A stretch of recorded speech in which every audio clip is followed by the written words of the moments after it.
Okay, I'm live. Yay, it's working. And hopefully I don't sound like I'm in a tin can. Echo, echo, Dude, I'm serious. I don't know what the deal was echo. with. Like, the sound into those headphones are awesome. Games sound amazing, but whatever the deal is with the mics inside the headset are just, ugh. You had one job, Hmm. Sony. One job. What do you use? Uh, Turtle Beach. Oh, okay. How much are those? I think I paid 55 for them because they got the cord, and then I also have a pair of Afterglow. Oh, yeah, the Afterglow kind. What's up, guys? Look at my neon Sometimes you blue. need some, Yeah. you need a cheap pair. You don't. Another thing's gonna be expensive. I want those platinum PlayStation headsets, but man, they're expensive. Woo. Get get two of them. No. Unless Heather wants to buy me a set. What are they? Don't worry about it. It's too expensive. The Platinum PS4 Yeah, the platinum headset. by Sony? Yeah.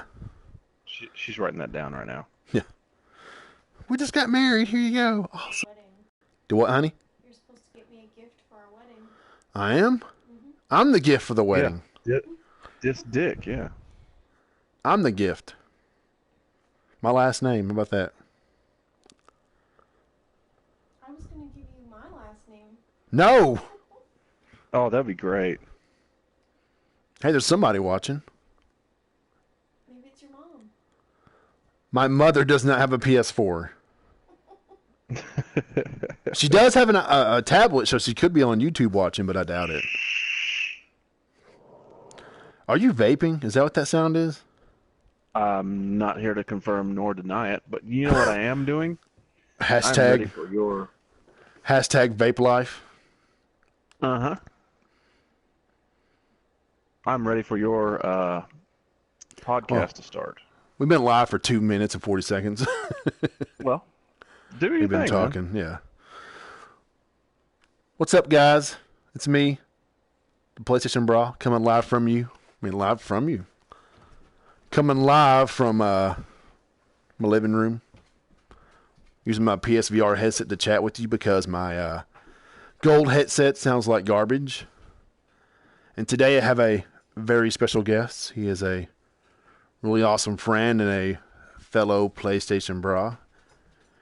And he has his, what? You are, man. You're a big PlayStation gamer, right? Well, PlayStation Brah. Go ahead. Go ahead. Yeah. We're all bras, okay? This is the one, the only, the Nerdy Effect. Welcome to the pre-alpha beta test 1.0 deluxe edition. Well, it is good to be here, PlayStation Brah.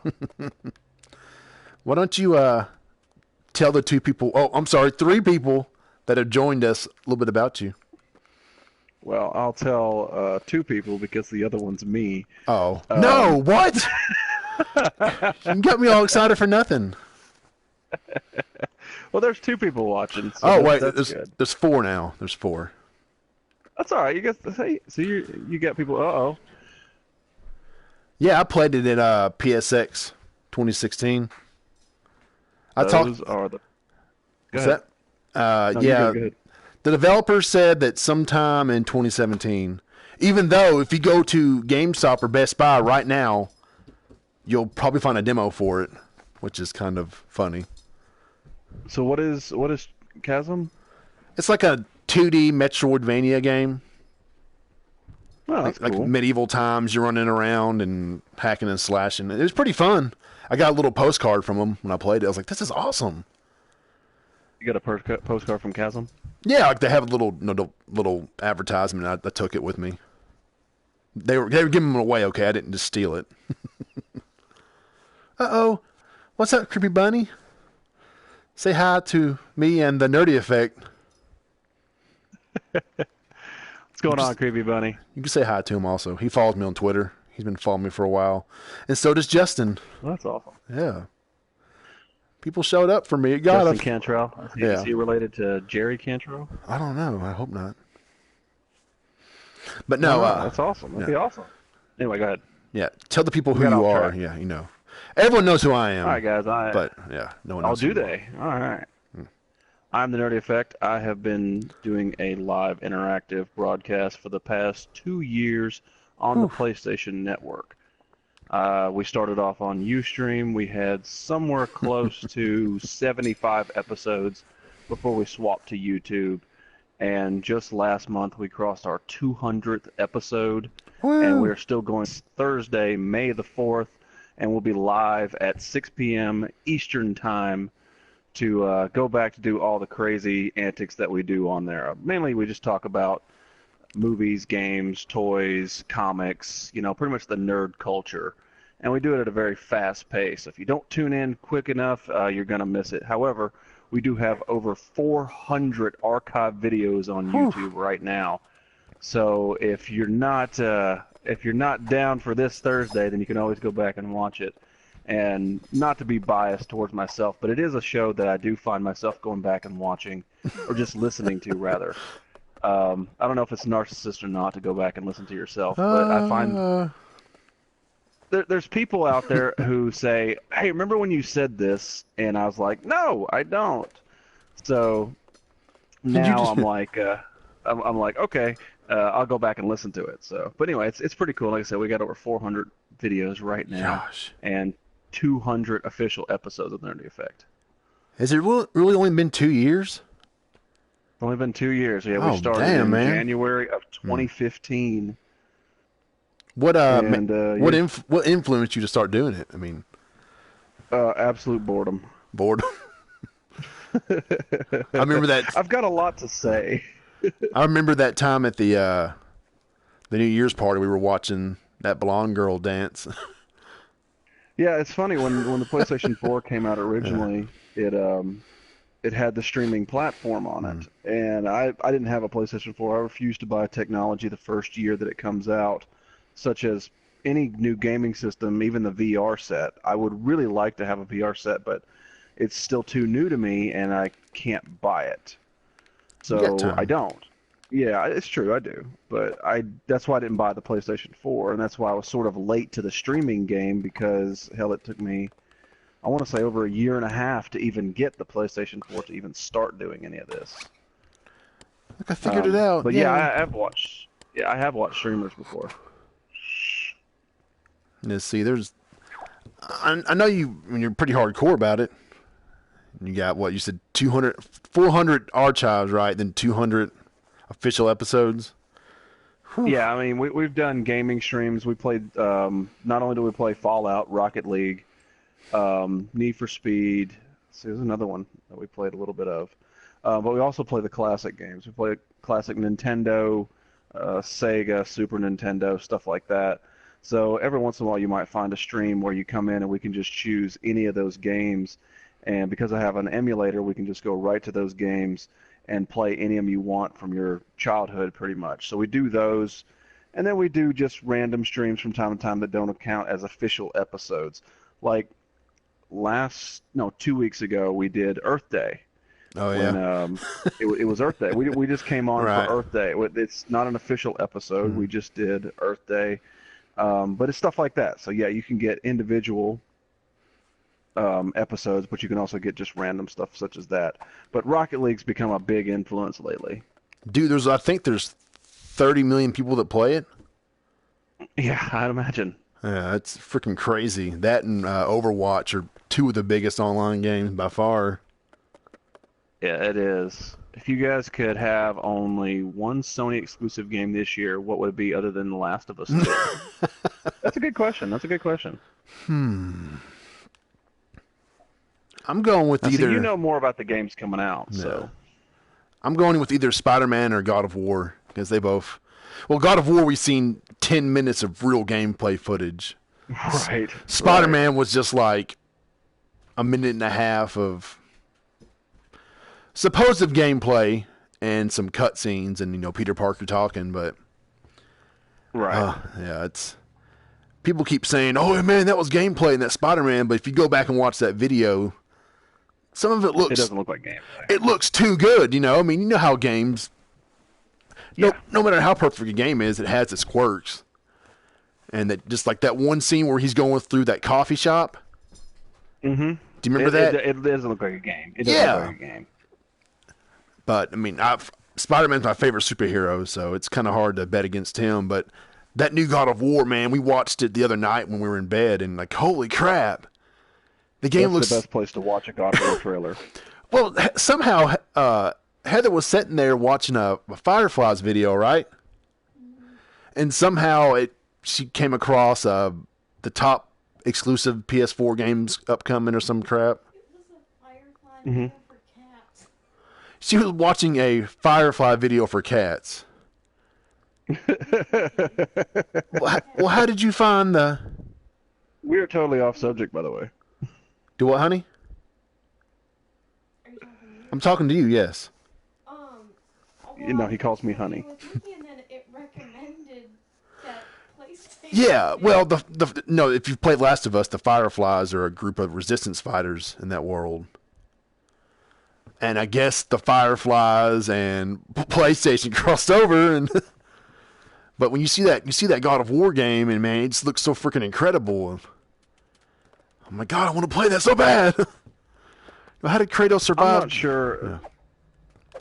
The game that I'm most excited for, and I'm not sure if it's a Sony exclusive or not, but it's Days Gone. Yeah, it's exclusive. It's That's Ben Studio. Yeah, that's the one that I'm excited for. I think Days Gone is going to be amazing. It looks really well done, really well thought out. Well, the crazy thing is the company that's making it. You know, they had the reveal at E3. Right. And then they showed some PS4 Pro footage at the PS4 Pro unveiling, and they've just gone completely silent. Like they haven't they haven't tweeted since like September 8th of last year, I think. Really? I mean, they'll like tweets, but they haven't said a word. So, I mean, the game looked really good. I wonder if that's on purpose. I mean, I don't think it's going to release this year. But I mean, it doesn't mean it doesn't look amazing. It seemed like they had enough for it. Right. Yeah, right. I don't know if it's going to come out this year or not. But they launched it at E3, but that doesn't mean it's coming out in 2017. Yeah. It'll probably be like. Yeah, I agree with you, Justin. And we need more of it. What? That's my go-to, and I'm not really even a big zombie game player or horror game in general, but I'm a big fan of it. Your internet quality sucks. Yeah, I don't understand. Oh well. That means you need to get away from AT&T. I know, right? Because you haven't played The Last of Us, have you? Or have you tried? Or No, I haven't. Okay. I haven't. Oh man, it's Fallout is bae. I know that, but like The Last of Us, like the storyline is. I was talking to people online about like games that made them cry. Like, you know, just be honest if a game ever made you cry, and like I think over half the responses were The Last of Us. Because like the characters. Yeah. I've had 3. Not like, you know, bawling my eyes out, but a little tear just kind of. Well, so what were the games that made you cry? The Walking Dead Season 1. The Tall Tale series. Uh-huh. Mm-hmm. Yeah, you're right. Clementine. Yeah, at the end, I'm like, oh my God, you know. Oh my God. I mean, I didn't. Like I said, I wasn't bawling, but still, when he's talking to her, and I'm like, yeah, what? Is that a tear? I'm like, oh my gosh! And then, who am I? Let me give my man card back. Uncharted 4. After you play the whole series and you get to know these characters, and you're like, oh my, you know, Nate's so awesome and Sully, you know, you're all invested in them, and then at the end of it, what happens? And you're like, oh, it's just. Nothing bad really happened. No, it was just kind of cool. I mean, I ain't gonna spoil what happens, but like to see. I finally beat it. Okay. Just to see like the whole family and they're all happy together, and you're you're playing as his daughter. You're crying because they're happy. No, it was just kind of cool moment. Like, oh, you're playing as his daughter. This is so cool. And then the end of Final Fantasy 15. There's like this throughout the game. There's camp scenes. Well, you're not going to spoil that for me because I'll never play it. Oh, okay. Well, there's these camp scenes, and there's the final one, and it's all about like friends and being bros and all this. I'm like, oh man, this is. I don't know why. I just had a little tear come out. I was like, oh, because even the main character, he's like talking to his best friends who've always been there for him, and he's all, and I was like, wow, I can't believe I'm actually crying. But the director of the game wanted fans to cry, so mission accomplished. Well, then I guess he yeah, I know, man. I was like, okay, maybe the game wasn't all it was meant to be, it was supposed to be, but I still enjoyed it enough and I shed a tear. So I don't know, you won't play it, but it's okay. No, I am not a Final Fantasy boy. Ooh. I just don't think Days Gone, God of War, Detroit, and Spider-Man all come out in 28. That's a little too much.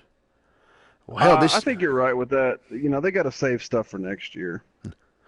Well, I could see God of War March 2018 because the other games have come out in March. What's the Ides of March, right?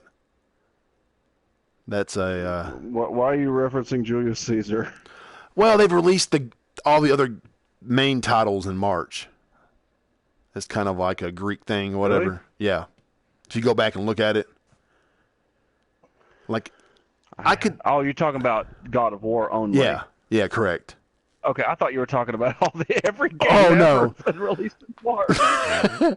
My predictions I made were Days Gone was spring 2018, God of War was March, Detroit was this year, and Spider-Man was sometime in 2018. Yeah, I think Spider-Man's coming out next year. Yeah, I would love for it to come out this year because, it's huge, dude. Anytime I tweet or write an article about that game, tons of views and hits. People just they're just excited about the game. But I think it's still, they need some more time in the oven.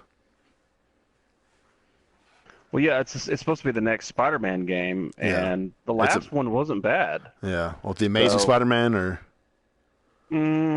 is that the one you're talking about? Maybe it's been a while since I played one. I was talking about Shattered Dimensions. Oh, Shattered Dimensions was awesome. Yeah, I love Shattered Dimensions. That one was great. The ones after that were kind of...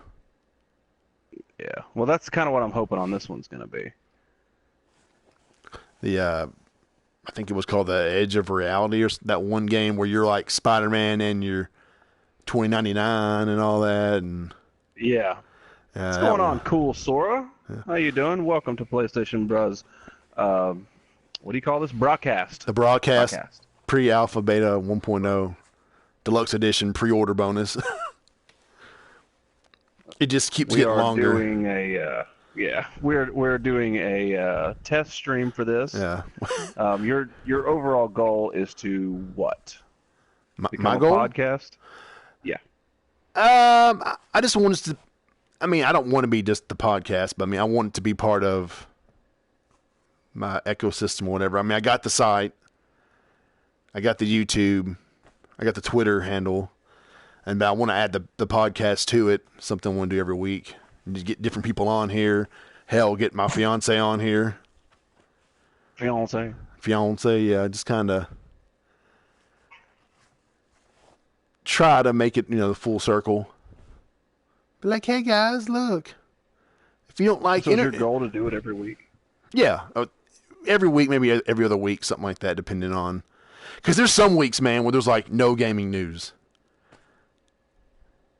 So you're sitting there like, I can't have gaming news every week. It would be impossible. It's like, well, what do I talk about this week? I talk about Nintendo, I guess, or Microsoft. No, we don't talk about Nintendo. If you talk about Nintendo, you don't have me on. A lot of the podcast people, like the Xbox guys, they'll do an Xbox podcast, right? And all they'll do the entire time is slam Sony. I guess they're fans, they appreciate that or whatever, but I don't want to be like that. I want to talk about games that are coming out, games that are out now, like, what I've been playing, what have you been playing? I try not to be one of these negative people on the internet that's like, oh, gaming sucks, but I do it anyways, and I can't stand all these dumb games, and Call of Duty, I'm like, oh, I just don't. I get paid by YouTube a lot of money, so blah, I'll keep playing games.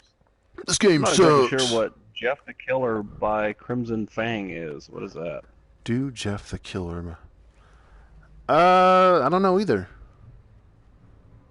But I do know your show's coming back on May the 4th. Will you will you explain to us why you chose May the 4th as your return? Oh, well, I mean, because it is the nerdiest holiday of them all. What would that be? The nerdy effect. Mm-hmm.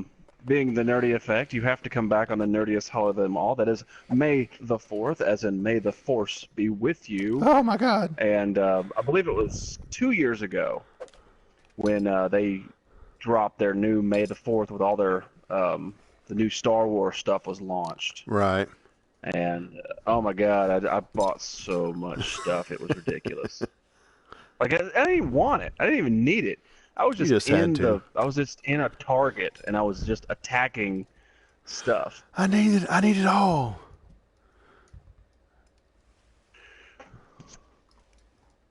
Please don't be another wine factory hating on the platform or another. Internet is already toxic enough. Multiverse, you're 100% right on that, my man. Hold on, that's. I'm listening. What's up? Go ahead. Sorry. It's all right. Am I ahead on you? No, I wanted Multiverse. I have good Multiverse. I want him to join the podcast, but I don't know if I can. No, he would have to be friends with me because it's my party. Oh, damn. But I mean, you're right with it. Things are really toxic out there. Oh, it's and it's bad. nice to have a good, feel-good atmosphere to be able to talk about. However, the Nintendo Switch has no place in that. So.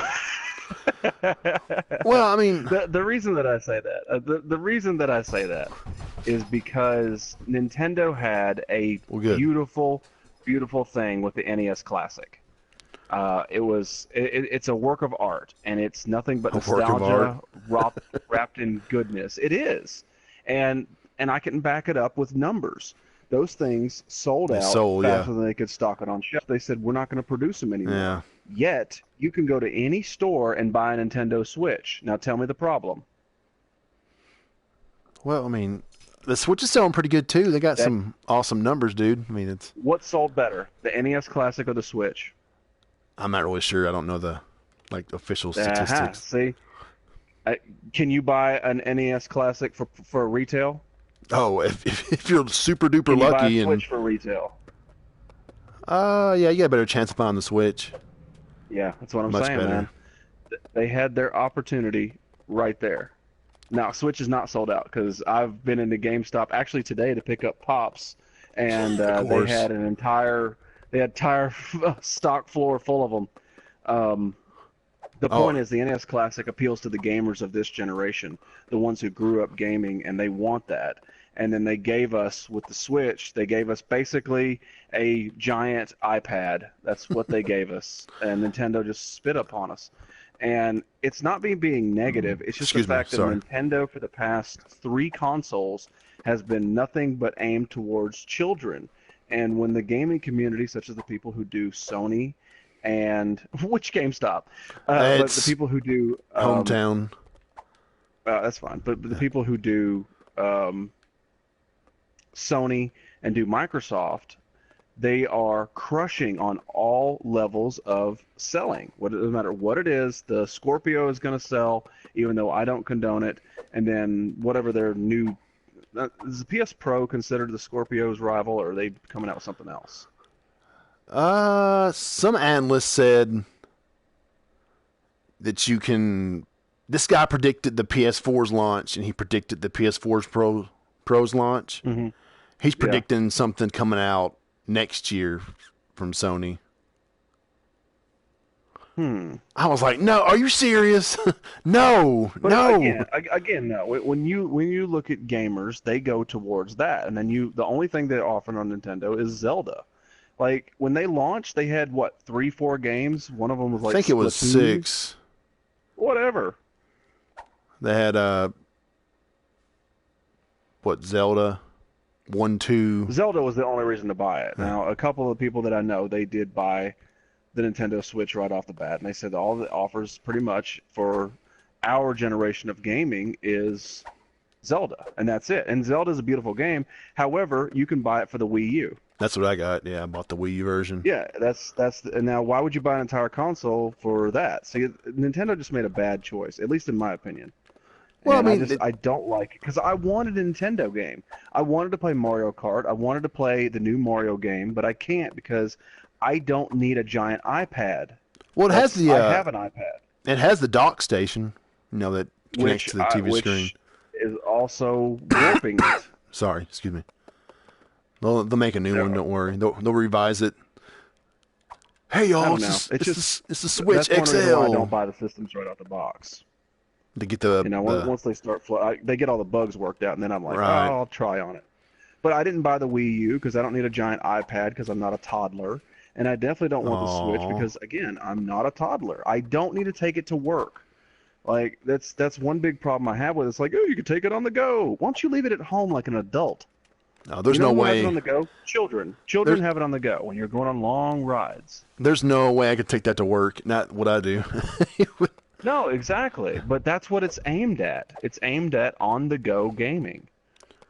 It's And big, man. I think it's Mobile gaming's. I think mobile gaming's like the number one choice of gaming. But I mean, when people. it boils down to Well, it, I'm playing. Yeah, I'm playing Candy Crush on the way to the mall, and I rarely play games on my phone. Yeah.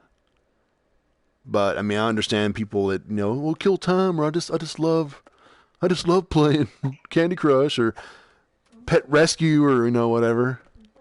Pet Rescue. I mean, I'm sure Heather's playing a game on her phone right now.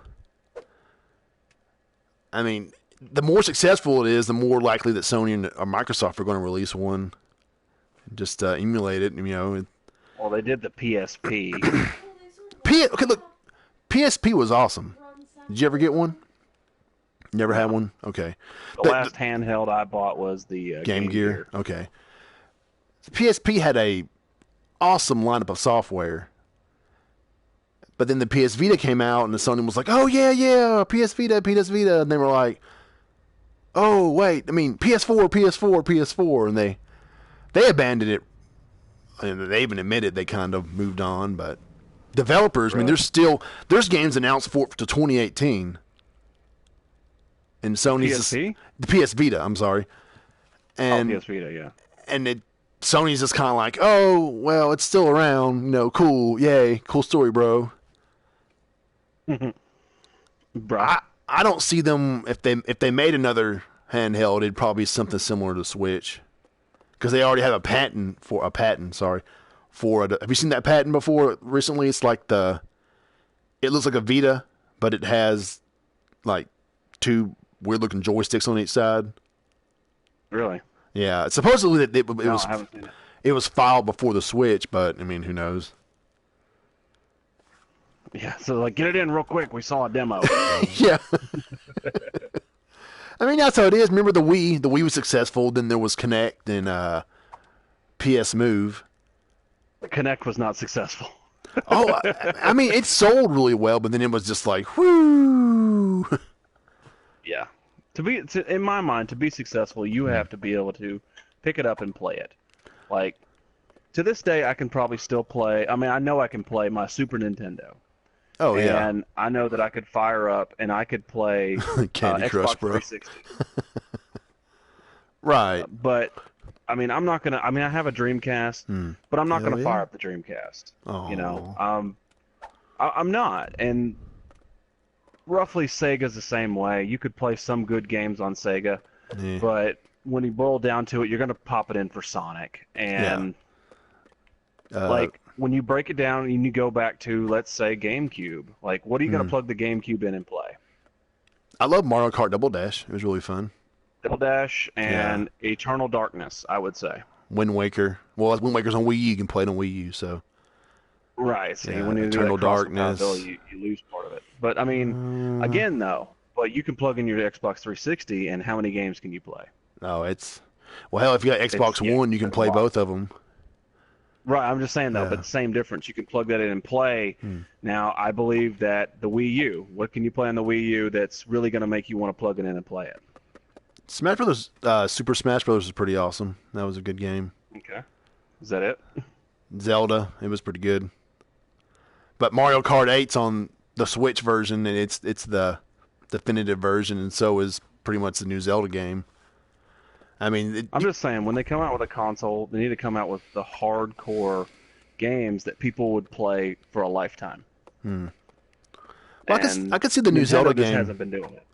I can see the new Zelda game. I've People heard are that, I've seen people play love it, it's man. amazing. Yeah, I haven't got that far in it yet because Horizon, it kind of took my life over. Yeah, hopefully I'm gonna start that soon. At least Nintendo's, That's my goal. they're putting games out there. We might not agree with them, They're like, working on it. 1-2 Switch. I mean, I have no interest in that, or Snipper See, Clippers. I wish that I did, or the cow milking game. Yeah, that's 1-2 Switch. We all do. That's what I started with. I mean, I was a little kid. My brother had an NES. He had Mario Brothers. I was there at the beginning, just sitting there. Oh, cool, Mario. Yeah, that's what I wanted, but they just, for some reason, just won't give us that. But again, the NES Classic is awesome, but you can't find it. Well, I told Slick, I'm like, if you ever want to sell yours, you let me know first. Like, well, he's gonna sell it. No, be $20. Oh, okay, yeah. What is it, 60 or what? That's the Nintendo tax. Don't forget about that, okay? Oh, it could be. Tax. Oh yeah, man. Like Puyo Tetris. I'm not even sure if I'm saying that right, but it was like $30 on the Xbox and PS4, and it's like $40 on the Switch. What is it? What's the game? It's a Tetris game with Puyo or Puyo. I don't know how you say that. I've never said it out loud, so it's some Japanese franchise mixed with the Tetris. What's up, Fatality? Do you know who's in here? Say hi. Well, are you getting shy now? Anyways. But some of the games that have come out on this... I don't talk Nintendo. I'm just saying that there's like a Nintendo tax. They've been I don't know if it's Nintendo doing it, but some of the games coming out for the Switch have been more priced higher than, let's say, the PS4, Xbox One. Probably takes more development. Oh, I don't know, but... Hang on one second, man. Yeah, there you go. No, you're good. Just keep talking. No, Fatality guessed it. Yeah. Uh-oh. He's in trouble. I'm not in trouble, though. What am I in trouble? What'd I do? I don't know yet. I'm in trouble, guys. I'm sorry. But that's okay, because I posted my E3 predictions today, and I had a source from Sony actually say that I was close on a few of them. So that was kind of cool. He's probably just bullcrapping me, but... No, seriously, I mean, I'm not going to say names or anything, but he said, I read your stuff, and you're pretty close on some of them. I was like, really? He's like, yeah. So what did you say? My predictions? Yeah. If you go to I said the show would open up with Spider-Man, because I think that's going to be, because the movie's coming out in July. Oh, switch All right, I'm back. And I was talking about my predictions I posted earlier for E3. Okay. What's going on, Fatality? Sorry, bro. He said, don't hide from me. I like how Fatality always seems to find me. He probably just... I want the Switch because of Zelda, though, but I don't. Exactly. That's how I would love to play Zelda, but you can't get your hands on a Wii U. Like, Wii U's are... They've been recalled, going up in yeah. price as well. They're gone, yeah. So Wii U's are going up in price because they're trying to sell the Switch. Again, it's a marketing ploy that they could have avoided if they've just made an amazing product like the NES Classic. Did you ever see one in public? An NES Classic? Yeah. No, because I would have bought it. Okay. I don't even want it. I have two original NESs. Right. I have an emulator that has every game, not just 30 that it came on. Yeah. So I don't need it, but I would have bought it just to say I have it. Yeah. But I never saw it in person. I wanted one just so I could be like, hey, I'm sitting here playing my PlayStation, and then I hear the Mario music. Like, man, I want to play Mario for 15 minutes. Yeah, exactly. Put the PS4 into sleep mode. Or rest mode, whatever. turn on the NES Classic, get my fill of Mario. Okay, I'm good. Go back to playing, Horizon or Persona 5, whatever. But I can't do that now because I'm not going to pay. I mean, I give what? No, I'd give Slick like $75, but I'm not going to pay him what a scalper would. It retails no, it's for not. 40. Yeah, no, it was 60. Whatever. I understand that. I know Fatality. Yeah, I know Fatality does. Fatality. And yes, I want Marvel vs. Capcom also because it looks awesome. It actually does look really good. Dude, I can't fault it. Ultron and Sigma joining together, I was like, what? What? I can't believe Capcom remembered about Mega Man X. They're like, oh yeah, we have Mega Man. I kind of forgot all about that. We should put him in some games. And yeah, because Mega Man's a thing that people like. Hey, he still has a fan base, okay? I mean, I like Mega Man. I can't hate on Mega Man. I was just saying, it's one of those things that they just sort of forgot about. I don't know. Capcom is... They tried to go... Last Mega Man game? They had Mega Man 9 and 10. I think that was like... what year? I'm thinking, hold on. Yeah. 2010? That was a long time ago. They had that Legacy Collection, which had the first 6. And then it's rumored they're working on a Mega Man Legacy 2, which has 7, 8, 9, 10. So we'll hear about that soon enough. But, I mean, that was like... Rick was like, what were people cheering about at PSX when they announced Marvel vs. Capcom Infinite? I'm pretty sure they were cheering because of Mega Man X, dude, because that's Capcom saying, oh, yeah, we had this little blue guy that everybody loves the past, 30 years, but... Been a while, yeah. Yeah, we decided just to shit on him and move on, I mean, I love Resident Evil. I mean, one of my favorite franchises, but it's like, you can make 10 Resident Evil games, but you can't make one Mega Man game? Yeah. Thanks, guys. It's pretty sad. Or let's re-release Street Fighter 15 times, or... Ugh, Tekken. Oh, no, that's Namco. That's Namco. It doesn't matter. I'm just saying in general, they're like, it's the same games over and over again. Like, even Mortal Kombat. It's the same games over and over again. There's no moves. There's no moves. Yeah, but again, Call of Duty every year, brand new. Madden every year, NCAA every year, same. But you like Call of Duty. And I can still I have the ability to bash both. I can say yes, I do like it, but dropping $60 for the same old just because it's updated multiplayer is pretty damn crappy. This year it's boots to ground, okay? Boots to the ground. That's what Call of Duty World War II is. Which looks good. I'm not joking. It looks really good. But again, would you prefer a game that we've already seen so many times or a Mega Man game to come back that you haven't had in 7 years? I'll take a new Mega Man game any day. I mean, if you want to ask what I want a Knights of the Old Republic on any platform other than computer. I don't want no PC Knights of the Old Republic. I want Knights of the Old Republic 3, and I will buy an Xbox that day. Yeah. Scorpio launch title. I will buy an Xbox. Yeah, no, I will. I swear, I will hate on Xbox because of what they did at E3 so many years ago with their bullshit campaign. I will hate on them forever. But if they make now because of the title rights nowadays, because Disney owns everything. Yeah, it probably wouldn't be. It'll be multi-platform. But if for some reason it was still locked into Xbox like it was so many years ago, right? 100%, I would go out and buy an Xbox that day. Hey, here's some breaking news for you. Atari 8 2018 coming soon. Atari 2018. Yeah, Marvel vs. Marvel vs. Capcom is September 19th, I believe. Yeah, that ain't bad. That ain't too far away. So, yeah. New Mortal Kombat? Probably. They're focusing on Injustice 2 right now, so... Yeah, which looks really good. Yeah, have you seen some of the DLC for that game?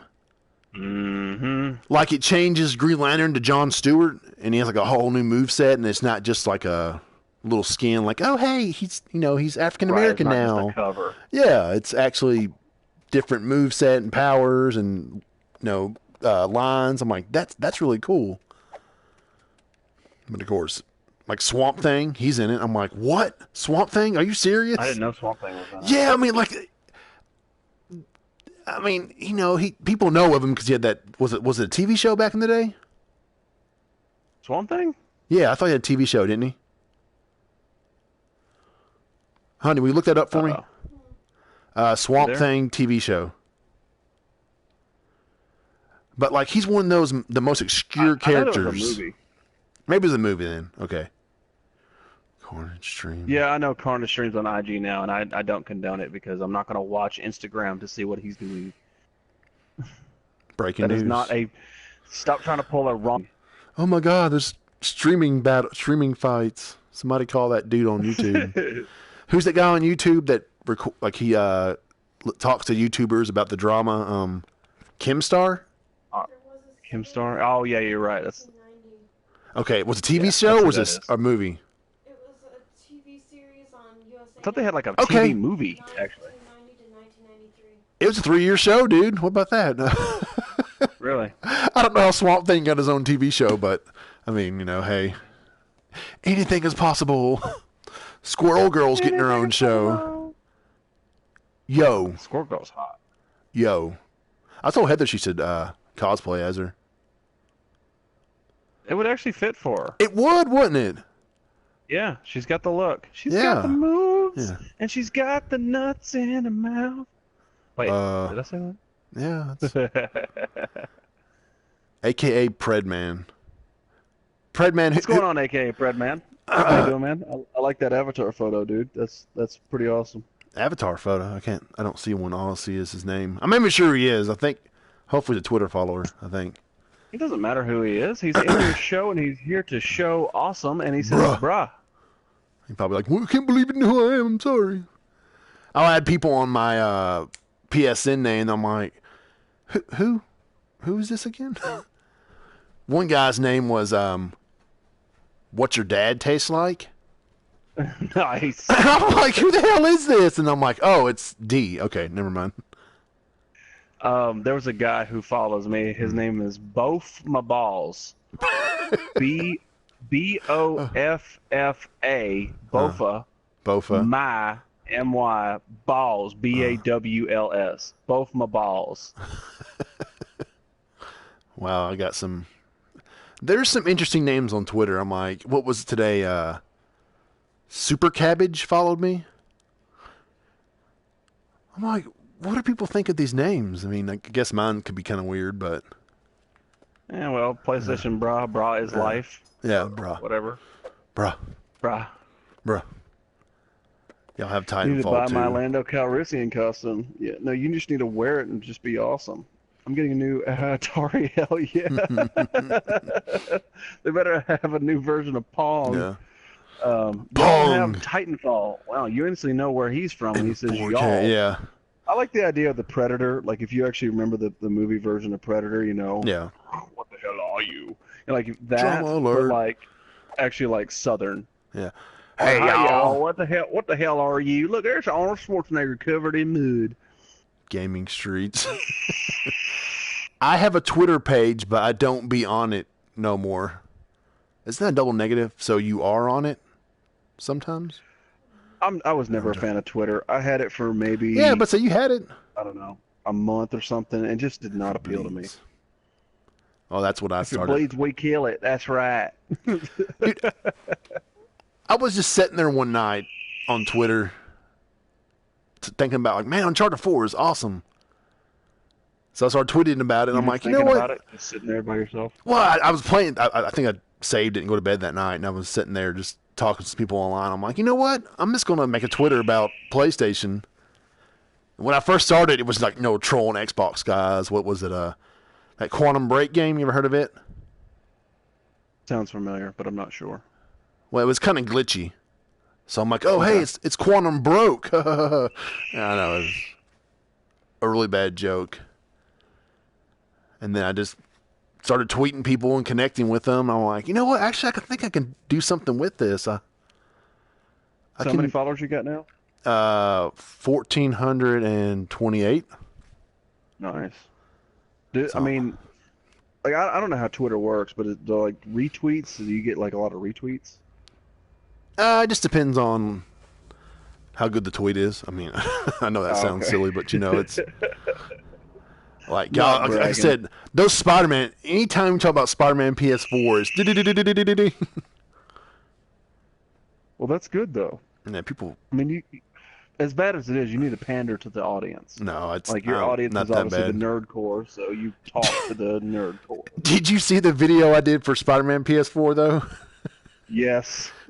Damn. Well, What are those things? the Disney Infinity figures. Connector. Infinity, yeah. Disney Infinity. I was like, hey guys, breaking news. I mean, I've been looking high and low for Spider-Man PS4 footage, and I found something. Take a look. It looks incredible. And I'm sitting there on my way home. I'm like, it'd be kind of funny if I just got the Disney Infinity figures and pretended it was a game. And It's the new game, yeah. yeah, people were like, dude, I can't believe you did that to me. And in Little Brah, Well, we're sitting there yesterday. He goes, Dad, that video is nothing but clickbait. I'm like, what? You're 8 years old. Don't be telling me that stuff. Yeah, there was. I'd heard that somebody when they were going to release the trailer for the new Star Wars: The Last Jedi, Yeah. and it was something like 2 weeks before they were going to release it. So I found a clip off of a YouTube video, and I posted on look. Instagram, and I said, "The new trailer for The Last Jedi just launched today," and everybody's like, "What?" And all of a sudden they're like, "You just trolled me." I'm like, "Yeah, just Yep. a little," but and then two weeks later it came out. Yeah. So you kind of used the Force and saw into the future and realized that the timing It still was looks perfect. good. Yeah. But no, I Xbox like. has no games. Yeah. I don't know much about the Xbox. I sort of stay out of Xbox news, just because I don't condone an Xbox. Which is, yes, it is putting negativity out there, which is what we talked about to begin with. Yeah. But Xbox just burned me so bad that Dude, I remember you. I'm like a beat dog. I remember you. I mean, you only gamed on the 360. Yeah, I was a hardcore 360. Yeah. Now I was a PlayStation guy when it came out. Like the original PlayStation, Yeah. the PlayStation Oh, 2 yeah. was an absolute beast. Everybody had a I mean, the PS2. fact you could Everybody. Yeah, you could play DVDs on it. It was amazing. And then from there, I was PlayStation 2 all day. Mm-hmm. And even Xbox had already came out. And I was like, no, I'm not going to even buy an Xbox. Eventually I did just for KOTOR. Yeah. But Oh God. Yeah. after that, that's didn't? pretty much the only game. I played Halo and KOTOR, and that's the only thing I had on Xbox. And then the 360 came out. I'm like, you know what? I'll give it a shot. And then, dude, I was Fell gone. in love. Yeah. I was gone. Like 360 was gaming to me. And then PlayStation 3 came out, and hell, it was, man, I think it was 5 years or 4 years after it came out. I finally got it just for Uncharted and BioShock. I remember Ginger was like, "Hey, I'm getting him one. What game should I get?" I told her. I remember I remember you played it, but you still jumped back and forth. And then I remember when that E3 happened, you were like, "F Microsoft, F! I cannot believe they're doing this stuff." And then they did that complete 180. Yeah, and that's the problem with it. Like, I was mad at Microsoft for pulling that card of, hey, we're the best-selling console ever. Look at us, Xbox. They were pulled cocky. that card. Right, and then everybody says, yeah, no, we're not going to buy your shit no more, and then they backtracked, and that was my problem with it. If they would have said, listen, this is Xbox, we already said what we're going to do it, and stuck to their guns, cool. But the fact is, they said, this is what you're going to do, and then they're like, oh, the fans don't like it, and then they pulled back. Fuck you, Microsoft. Well, there was some Amazon poll. It's like, which one are you buying? Doesn't matter. Well, the Amazon poll was like 93% PlayStation, 7% Xbox. I mean, it was like, people were like, whoa, holy crap. Yeah, that dude got fired. Whoever's in charge of that Xbox at the time, or that area, he's gone. I can't remember his name. Don Matrick. Do what, honey? I'm not sure. What happened was, like, it's like with Sony with the PS2.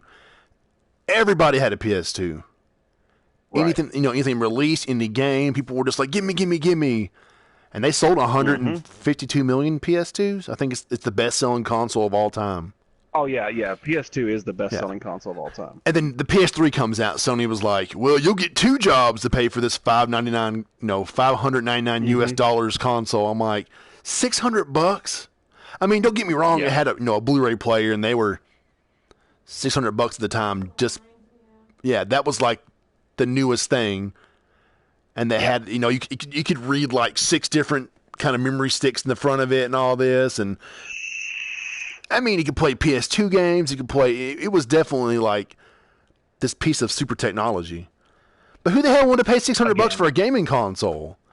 Yeah, nobody. There was no rumble in the controller because, hey, fans don't want rumbles in the controller anymore. And they got all cocky. And Microsoft came out there. I think the Xbox 360 was like 400, 300, something like that. Yeah, it was $100 cheaper or whatever it was. And it had all these awesome games, and Microsoft was like, guys, we got this party chat, and we got this, we got achievements. I mean, they did so many things right, and they just dominated the market. I mean, Sony came back eventually.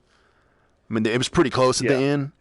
But then Microsoft went into the Xbox One like, well, people are going to pay $500 for this console with the Kinect that no one's going to support in a year from now. Right. Like, the Kinect, you have to have the Kinect. This is the, this is the Kinect. Yeah. And then now the Kinect's a doorstop. Bone or D-wall, whatever you want to call him. Yep. His broke, and he uses a doorstop, I think, Penny is the hardest person to find on Stardew Valley. Nice tidbit for you, bruh. Matrix also wrote a letter basically telling their fans that they are listening, but also at fault for getting next-gen fee? What?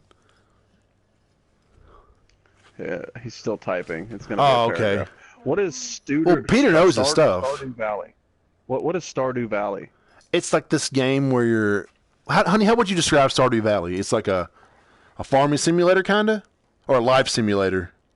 I'd say more of a life simulator. You do manage a farm. Yeah, you manage a farm on it. Like it's really deep, though. You have to make relationships with the townspeople. Yeah. You can, like, get a girl pregnant and leave her. Really? Well, at the beginning of the game, you're working some job at some software company. What is this game? I want this game. They say that he died and left. Okay. Well, supposedly he left the farm to you, so you go back home and you're making relationships, and it's all 2D. It looks kind of like an old Super Nintendo game. But, like, you can get married and have kids, and you have relationships, and people get jealous. You can go fishing. Look it up, man. Why not? I mean, Kind of like, Is it free? No, it's not free. About $20. You ever played Harvest Moon? I don't want to get a girl pregnant for $20. But with more relationships. But like little Thomas and Logan were like, he's like, yeah, you can get her pregnant and leave her. I'm like, what'd he just say? So that's why I was like, is this a kid's Yeah, it's not. It's a kid's game in a way, but at the same time, It's not. it's not at all because little kids shouldn't know that you can get a girl pregnant and just leave her. I know. Heather got into it. Advertise that How are the as a thing, graphics? But It's like 16-bit. it can happen if you choose. Really? to do Yeah. that. But I mean, it won several Game of the Year awards. A lot of the Game Informer guys really liked it. And, it's just something different. It's an independent game. It's definitely something different. Yeah. Time-consuming and you It's a commitment though, because you got to water your plants and do all that stuff. But no, Oh, so it's how did we get on Stardew Valley? Your boy up there. Oh, I missed that one. Blood Sorry. Legend. Blood Legend. But no, the thing is, Microsoft came out this gen all cocky. People are gonna, people love Xbox 360. They're gonna buy this Xbox One. Man, we know it for sure. Whatever we do, they're gonna follow Doesn't us. matter what we do. They And- thought they had the name recognition Yeah. thing in the bag. They call it the curse of the third gen because the N64. I mean, it did good, but I think PlayStation was the best-selling console out of those three. I love the N64. Well, still, but like Nintendo was like, "Hey, we're still going to do cartridges," and Square Enix was like, "Well, we're taking Final Fantasy to PlayStation." That was Nintendo pretty much told Square Enix never come back. Like, you know what? Fine, but please never come back. You've burnt the bridge, and that didn't really happen because there's Final Fantasy games on Nintendo systems now. But I mean, they call it the curse because the PS3, Sony, stumbled out the gate, big time. And then Xbox One, they've totally changed. Phil Spencer took over, and now you can play 300 300 Xbox 360 games on the Xbox One. Something like that, yeah. Yeah, they've really changed their stance, and they had no choice. No, they had to. They were backed into a corner. Yeah, I think. They screwed over their fan base. Yeah, they screwed over the fan base, and I mean they're trying, but Sony was just like, "Hey, we got a PS4. It plays games. We're going to have tons of games on it. You know, they might not be out here today, but a year from now, 2 years from now, there's going to be some amazing games. You know, it can play games, but it can do Netflix. But the primary function of the PS4 is to play video games." Microsoft wanted it to be, you know, well, hey man, you get They this. wanted to be all inclusive. Yeah. The Xbox One. Yeah. The DVR's in it and all this, and gamers didn't want that. Gamers just wanted to get the box, play games. The Sega Dreamcast. Yeah, that was right. The third one. Yeah, Sega Saturn and then Dreamcast was the fail. Yeah, you're right. So it was like they tried to do too much and they didn't focus on the games, which people wanted. And Sony was like, "Hey, we're giving you games." I mean, they're still giving us games. I mean, if you look at all the games that have come out in 2017 and like the 2016, I mean, it's amazing. I mean, Horizon, I mean, freaking awesome.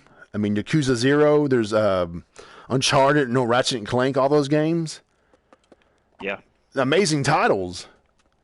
I mean, I'm not saying, you know, Microsoft had Gears of War 4 and Forza Horizon, but so far this year Halo. Halo was pretty much their flagship.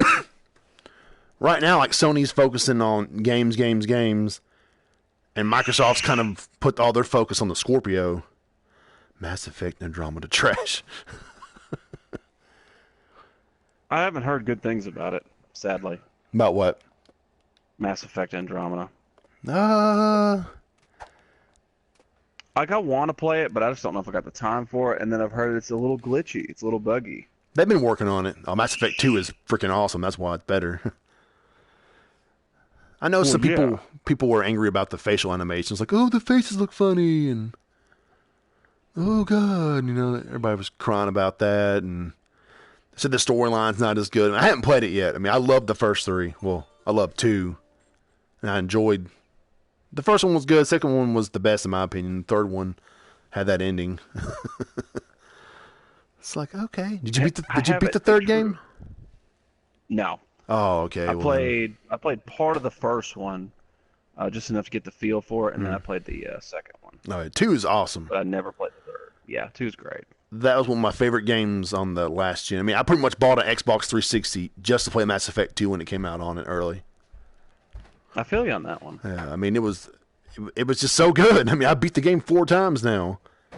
It sucks having to buy an entire console just for one game. Well, I had to end up selling it because of some idiots, but you know, it happens. I hate idiots.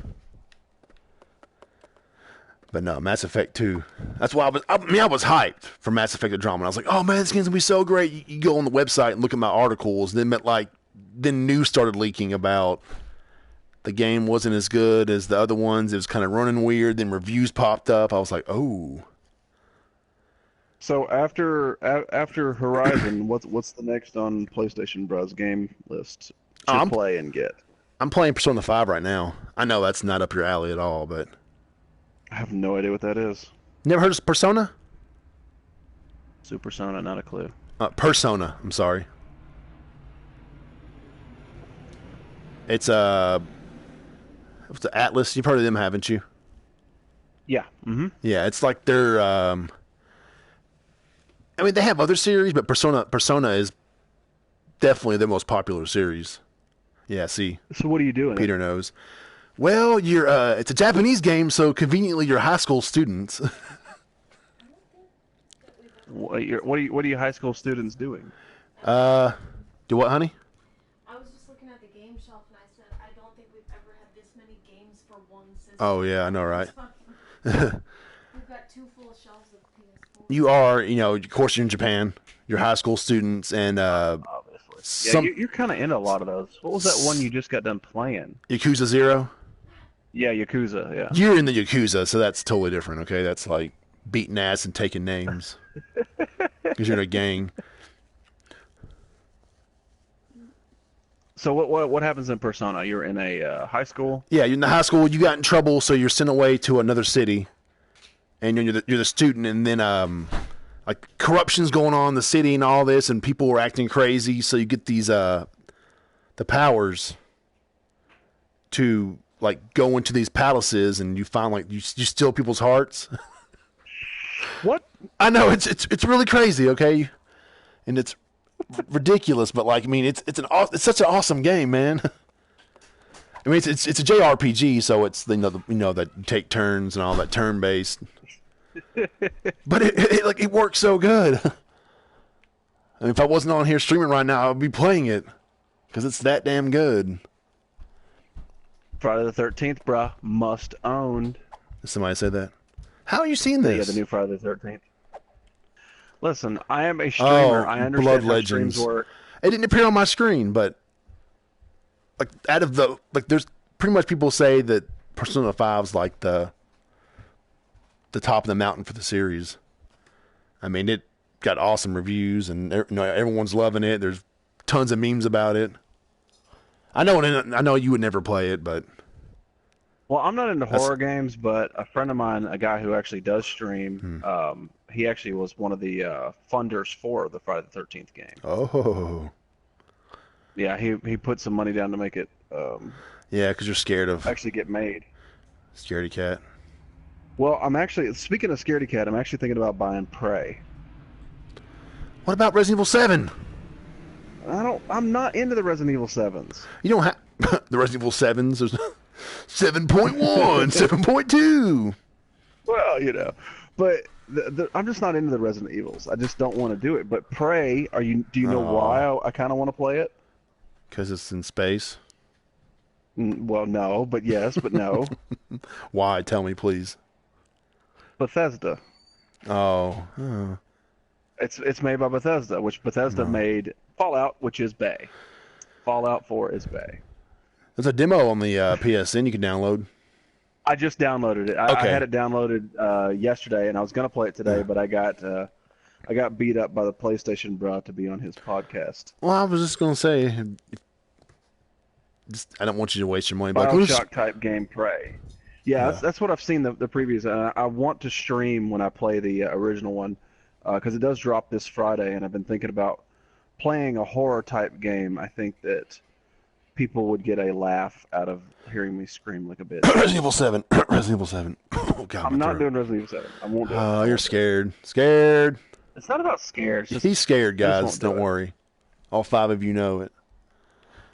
Well, the thing is, you don't have to play like the other games to enjoy 7. It's not like you have to be like, well, I played the 16 other Resident Evil games to play 7. But you can go buy it today and be like, oh, hey, cool. It's new characters. It's a new setting. I mean, there's hints of the past, but it's not like you have to know the entire 20 years of 15 years, whatever, of storyline to be like. Yeah, it's like 15, so it's long. But like my point behind it is that everybody's played who's going to play Resident Evil 7. They've already played it.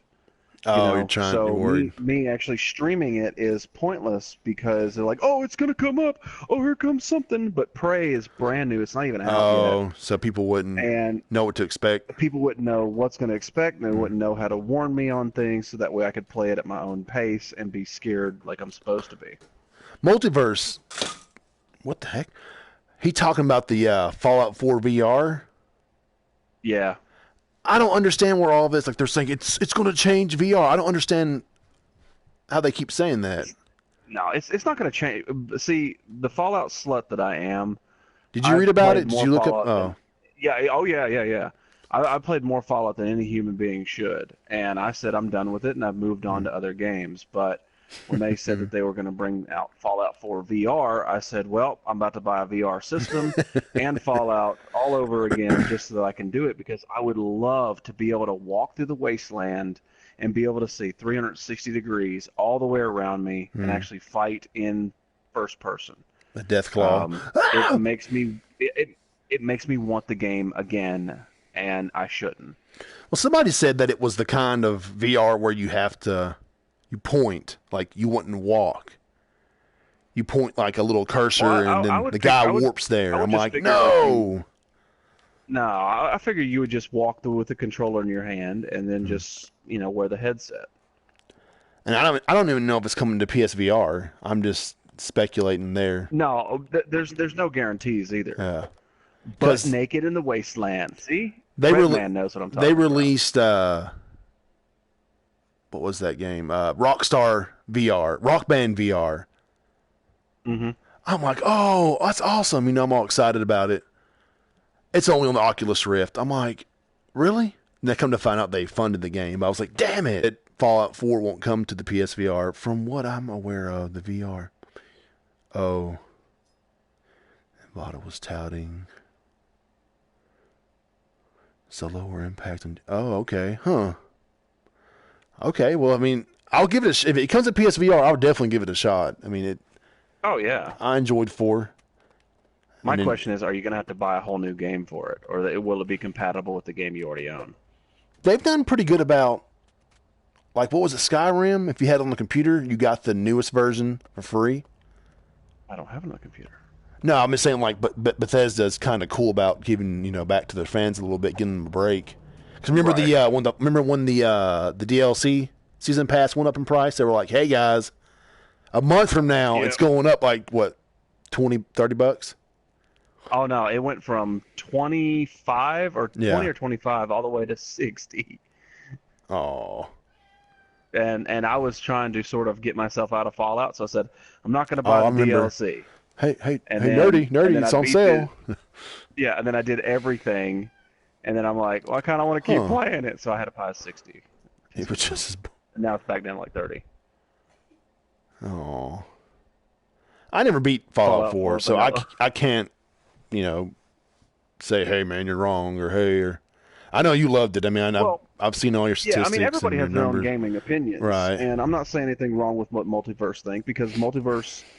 Like, I've talked to people who think Fallout 4 itself is a boring game, whereas 3 had a much better story and was so much more interactive. And New Vegas was, 3 was amazing. Yeah, Peter loves New Vegas. New Vegas was awesome on its own right. But Fallout 4 changed the game with all the dialogue from the previous ones, where you couldn't become bad or good. You just kind of you were just kind of like an asshole to people, and it didn't affect a town. But like in the previous games, your mood set would affect an entire town towards you. Oh, geez. That would kind of be bad. Hey, it's that dick that poisoned our water hole. Get him. There's a snake in my boot. Yeah. Dirty poisoned the water hole. Kill him. Run. But no, I'm interested in the... E3's just around the corner. So I'm pretty sure it'll be, guys, look at Fallout 4 VR. You're gonna love it. Yeah, it's they have to bring something to the table, because when they brought Fallout 4 with the teasers and all that, they have to. That's why I decided to hold off the complete edition. No, that's actually a good call. Is it? No. You guys are the Fallout peeps. I'm more here. We can move on to another subject. It's fine. Dagon. Dagon. Yes, Dagon. That is one of my favorite cars made by a foreign automobile manufacturer. The Dagon, with gull wing doors and round headlights. Sony lost the rights to Days Gone, so they had to change the name to it. It's just Dagon. Yeah. Guys, we somebody copyrighted the name before we thought about this, so technically it's now Dagon. The story about a bicyclist who's trying to survive the zombie apocalypse. His paper route. Oh no, it's all good, man. We can't like everything the same. No, that's what makes. I'm loving Persona 5 and. Yeah, I say that in my show. There's no way to please everybody all the time with anything that anybody says. It's impossible. Nope. Like, my opinion's very different than everybody else's opinions. The only thing is I can give you my opinion towards it, and you can sort of give your own opinion back. And then we have a conversation rather than an argument, which is what a lot of internet turns out to be is, I'm 100% right. Yeah. Just because I don't want to play Perception or whatever that game is you're Persona. About. Persona. Perception. Just because I don't want to play Persona doesn't mean it's a good or a bad game. It's just not my cup of tea. And I'm willing to listen, But again, it's everybody. Manly voice. It's everybody's choice. You know, it's like, oh, cool, it does sound all right. Sounds better than, you know, a bad name. Can you add multiverse mob? I have no idea what you just said. The guy we're chatting with. Can I add him? I don't know. Like, Big fan of survive action, like Survival hunting action. Arnold Schwarzenegger through the jungles. Is that what you're a big fan of? Pop goes Persona. Pop goes Persona. I promise Pop you. goes Persona. I've been playing that, and I quote unquote beat Parappa the Rapper again. That was kind of cool. I finished the first chapter of the Guardians of the Galaxy. That was pretty cool. Oh, that's a Telltale game, right? Yeah, that was it was really good, man. I mean, I'm not going to spoil what happened in it, but I was surprised about the events. Oh, really? Like, I did not. Alter it from... Well, it's Go ahead. all these games, all the Marvel games are their own thing. It's not like this. This isn't the Guardians of the Galaxy that you know from the movie. The movie. And it's not Right, quite the comic book versions either, because in the Is Nova in it? the Nova Corps are correct, but No, Nova. no, he's not in the first chapter. No, but they meet. You can meet the Collector, and they have no clue who he is. And that's how you know it's different, because in the movie they meet the Collector. They met him in the... Yeah, right. And the comic version knows him too, but in this version it's its own thing. But what they changed, like what happens, I was like, "Are you serious? I did not expect that." I mean, I know you like the That's cool. Guardians, so it's only $5. That's neat that they do that. Well, is it $5 each episode? I think it's $20 for the whole season, and there's 5 of them. Okay, well that's not too bad. And they have Hall & Oates in it. Let's see here. I'm really happy to hear you both are so clearly aware to different opinions and taste being a good thing. Better not to be all clones. No, exactly, because we're all different people. Again, if they made one game that appealed to absolutely every person on the planet, it's time for humanity to be over. I mean, it truly is, because everybody needs their own individual opinion on everything. Now, you can agree, me and you can agree that we both like the color red. That's fine. Yeah. But Well, that's all right. if everybody in this chat's favorite color was red, Be dude, pretty we got boring. a problem. There's only 8, 9 people in here, So,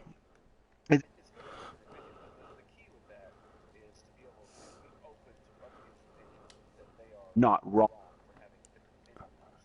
Oops. No, I didn't. It's fine.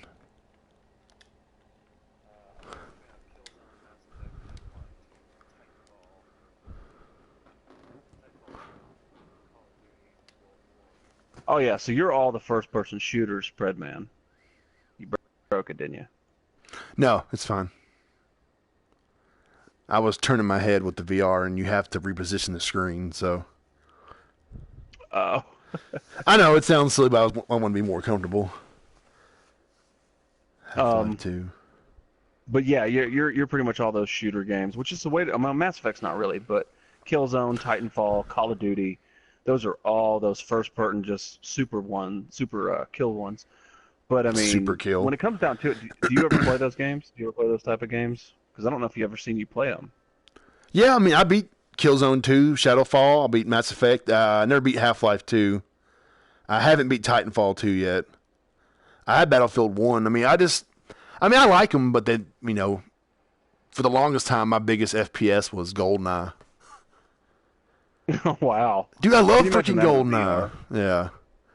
For the longest time, all I played was GoldenEye. I mean, that was like the biggest first-person shooter I was into. GoldenEye was it, yeah. And then I jumped to like Time Splitters and like Modern Warfare. I love that. I was like, oh my god, I see why Call of Duty's so big. But then I never got into Black Ops, or I never really got into Modern Warfare 2. Well, I played half of Modern Warfare 2. I never played 3. I mean, What's going on your PlayStation? I don't mind first-person shooters. I mean, I enjoy them. I mean, if they've released that Modern Warfare... Gamefly listed Modern Warfare Remastered as a standalone today, and then they retracted it real quick. Your game's playing, bro. Do what? Your game is playing. It's just a little montage. Montage! Right, but if it has sound, it's going to... I don't. It's going to transfer to the chat. Who would I add to join the party chat? Oh my gosh. Who would have to join me because I have it locked. There are certain people on my friends list who would learn how to get inside of a locked party chat. Learned how to? I don't know how they did it, but they popped in, and I was like, "What the hell?" So, Can you send And it wasn't Multiverse an Fatality. invite? I don't know if I can or not. I don't know what your screen name is. GoldenEye was fun in '64. I can't select them. I did a I did a rap. rap to the pause button music. Oh. YOLO. Fatality, if you don't know, is the most interesting man in the world. Yeah. If you don't know that, he truly is. He has done everything possible, and he knows everybody. Add that name. Honey. Oh my God, why has everybody got such a pain in the ass name? I'm Multiverse Mob, but I'm also Peter, but I'm also Xenoverse Evils.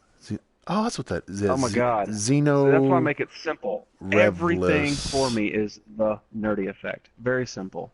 Very simple. Honey, will you bring me a glass of Pepsi Cherry Cola? We had the drink, man. I love cherry cola. Who the hell are you? A chicken cherry cola. Remember that song? Yes, I do. Yeah. I cannot wait for Alien Covenant. Oh, dude, it looks crazy. That scene where the alien's bashing his head against the little ship, I was like, oh.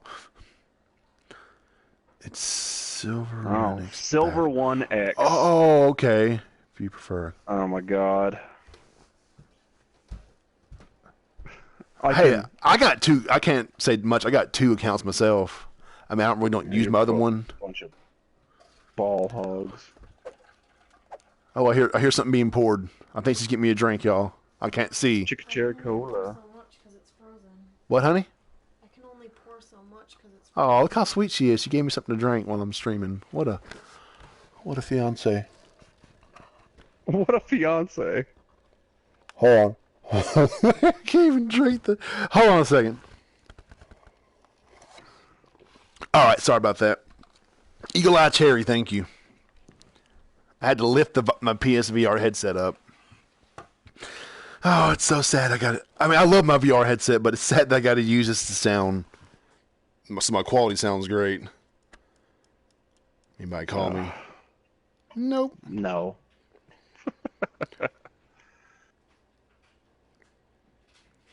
Hold on a second. There we go. Okay. Can you accept my Antonio? Hey, man, I'm Antonio Jones. Get your own drink. Fatality. I have a headset on, dude. I can't. I can't really just get up and get my own drink, brother. I can accept it. I just. Okay, cool. I don't know if he got it or not. He was going to be on here too, but I think he was asleep or something. Yeah, I'll accept it. Don't worry. Just give me after the show. I'll go to it. So it's. Xenomorph is coming. Oh, that's gonna be nasty. Probably. Peter, so what's the end goal with your podcast? Like, what are you trying to make out of this? Just a place so we can all chat about games and stuff, and just. I mean, I got like the website is gaming news and reviews, right? And articles, and I got one friend. He does. Will you stop playing the damn montage? Okay. He does the deal stuff, and then my YouTube is going to be like if I go. You know how I went to PSX, and I got like several different videos of game footage, which I think the Crash Bandicoot video has over 3,000 views. The Hot Shots Golf. That video had 1,000 views up until last week when they renamed it Everybody's Golf, and it's jumped about that game. I guess like, oh my god, really? Yeah, I sent it to your silver one,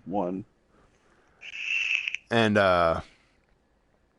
multiverse.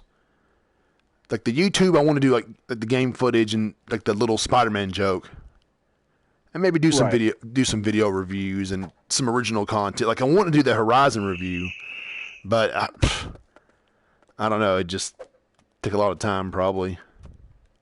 Yeah, I mean, that it kind of does. That's the thing about it is, I mean, if you're going to start it, you need to continue with it. Yeah, and then like the podcast be a place where, it would be me talking about, what's going on that week, gaming news, what people are playing, if something big broke. Mm-hmm. Be like, hey guys, can you believe this happened? Then maybe invite some my followers or somebody, or have you back on every once in a while or something like that, or just kind of cover all the bases. Because I mean, I know other sites have, oh, we got this, we got that. Like, oh, okay, I can't do all that stuff, but I want to get the stuff to do a proper podcast. Idea. Right. So when you get the proper podcast, what are you going to upload to? You're going to upload it to YouTube? Are you going to upload it to SoundCloud? Or I have to look into that. I don't know. I haven't. I mean, I guess I could still. Can you put podcasts on YouTube, just straight up audio, or? Yeah. You can just put up audio with like a picture of who your guest is. That's kind of cool. Okay, that'd be an option. New Predator film in 2018. Really? Eh. Yeah, see, this is where we need to know what our topics is. Are we just talking games? Are we talking, everything out? Or it would just kind of depend on what's going on. I mean, tonight was just, I just want to try this out. I mean, it's been... what if Predator really wants to talk about gaming? I mean, talk about Predator stuff. Well, I don't know much about it. To accompany him? This isn't the nerdy effect, okay? I know. Trust me. I mean, like the website's more for PlayStation. My Twitter, I talk about, it's mainly PlayStation. I'll talk, about Heather and stuff, then Star Wars and Marvel. But it's mainly gaming news. I don't talk politics or. Oh no! Yeah, about how much you love like Horizon and stuff. Baby, I love you. I'm not gonna put you down. Don't worry. How much you love this. There's an episode of. What? There's an episode of Last Man Standing. The girl's husband makes a podcast, and it's all them complaining about their wife. No. I mean, I just. Fatality Effect 4.0. Just think. I mean, you went from playing the Lego games, which. They're pretty universal. I mean, everyone plays Lego games. It's something. But Horizon was like this big Triple H game aimed more at hardcore gamers. I'm not saying that mainstream gamers couldn't enjoy it or, whatever, casual gamers. But it was definitely like, this big exclusive, these big graphics, the difficulty, at times the game will kick your ass. But oh, yeah, I swore a few times. Yeah. But you stuck with it. I mean, you beat the game and got the platinum. I think the percentage of people that have a platinum that own the game that have uploaded a trophy to the server is like 7%. Really? Yeah, I'm just saying, like, you just jumped into this game. I mean, you just fell in love with the character, with the world, the storyline. I mean, it just really shocked me. I just told people, I'm like, I can't believe how much she's into this game. It did cross me over into a different genre that I. Yeah, exactly. I mean, that's just like the power of games. Because who would have known I love? Yeah, like Little Big Planet, man. I mean, I play all kinds of games, but back in, I think it came out in 2010, the first one did. I was like, man, this game just looks and sounds so amazing, and it was. I mean, there's 3 or 4 million online stages that people created that you can just jump in and play. I mean, really? They're not all good, Imagine doing a cosplay. Oh yeah, you should definitely cosplay as me, Fatality. I give you 100% of the permission.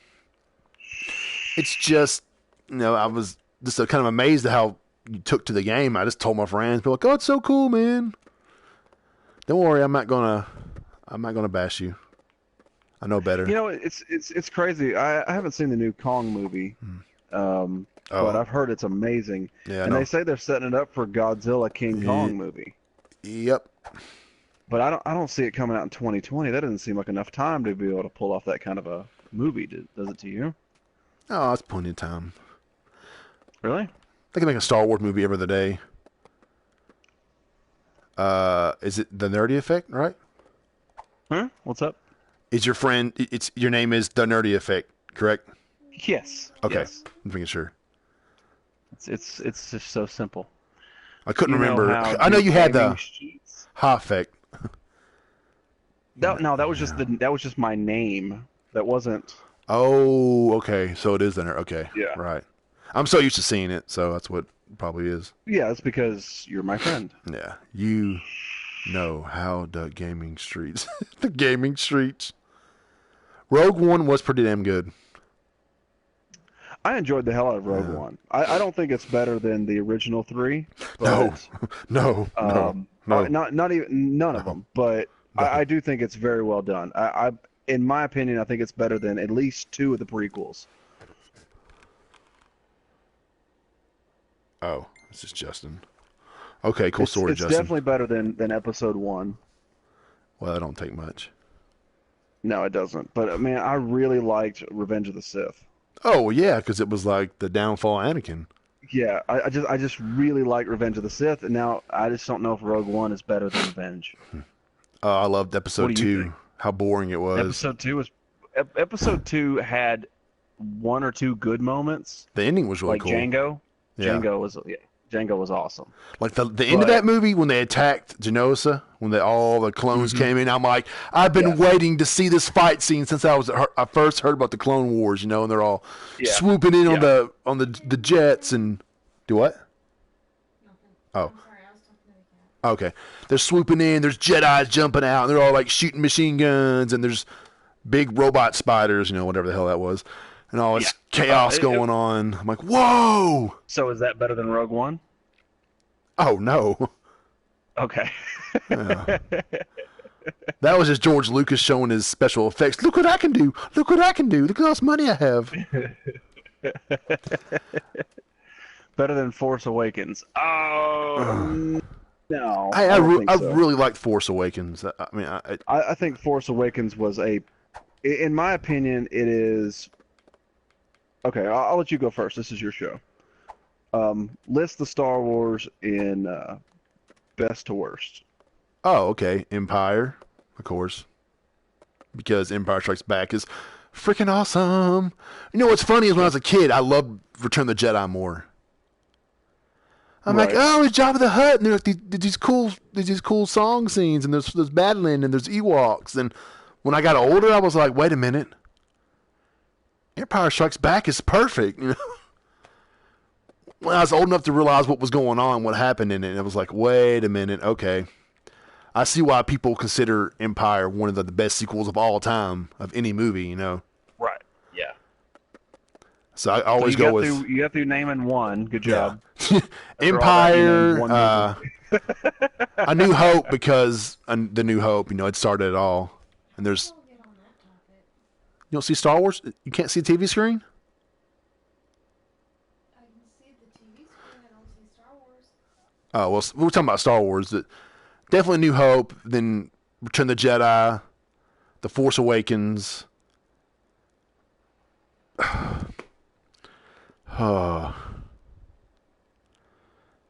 liked Episode 3 a lot, but I thought Rogue One was like so damn good in some scenes. Yeah. Just because I like the original trilogy so much, because it touched back on that. And it paid so much homage. Yeah, it really did. I mean, I know Grand Moff Tarkin was just a CGI dude, but still, just seeing more of him. Damn good. Seeing more of Grand Moff Tarkin was like, oh, cool, because you saw him in A New Hope, but it was limited scenes. He's right. And then probably Rogue One, then 3. I thought they did an awesome job introducing it to a new generation. 3, 2, 1, because like I said, we said so 1. You think 1's the worst? Oh yeah. There were some interesting things. I kind of like the politics side of it. I mean, I don't like politics personally, but seeing the Emperor kind of manipulate the Senate and pretty much change the course of the whole Star Wars universe was kind of cool. When you go back and watch it that way, like if you're paying attention to what he did. Oh yeah, I mean he basically was the Sith Lord, and he totally changed it up to make everything work perfectly. Yeah. That was really cool. Going back now, like being older, like in 99, you're like, oh my God, Darth Maul has 2 lightsabers. And that's all you remember. Yeah. You remember the stupid ass Gungan that rolled on balls to take out a droid army. Are you kidding me, asshole Lucas? But yeah, I see. I agree with you on everything except for number one. I still think Return of the Jedi is the best. Oh, hey, it's pretty close. I really do. Jabba. It is. I mean, Empire is still an absolute amazing piece of cinema. It's ridiculous.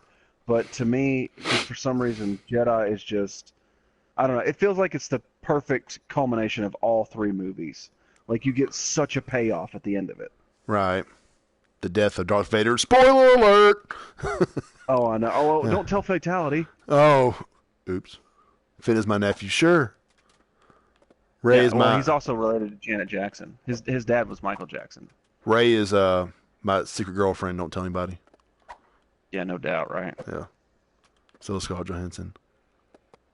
It's cool, man. Props, bro. Props, brah. It's all good multiverse. It's all good, dude. Well, again, it's everybody's opinion. Why, bro? Why? It's it's YOLO. cool to like anybody. Like Predator doesn't even like Star Wars. He likes Predator movies, and that's it. I think he said YOLO like 5 times now. Well, he is YOLOing. Yeah, YOLO. You only live once. Darth Vader. Oh God, I love cherry Pepsi. Sorry. They did not pay me. They did not pay me to promote their drink. I want to get that out of the way. Doing out of the goodness of your delicious heart. So all 5 of you guys should try some cherry Pepsi tomorrow. Do what, honey? I said all opinions expressed on this show. Yeah, Sony did not pay me to do this account, okay? Perry Chipsy. Sorry. Star Wars and Star Trek. Yeah, we could always talk about Star Wars. Oh yeah. Yeah, no way around that. When the eat dinner, okay. Have a spoonful for me. No, it's multiverse. Or Silver One or Peter, whatever. I mean, I'm sorry. I mean, I know that. I mean, well, we talk all the time on Twitter, so it's different, I guess.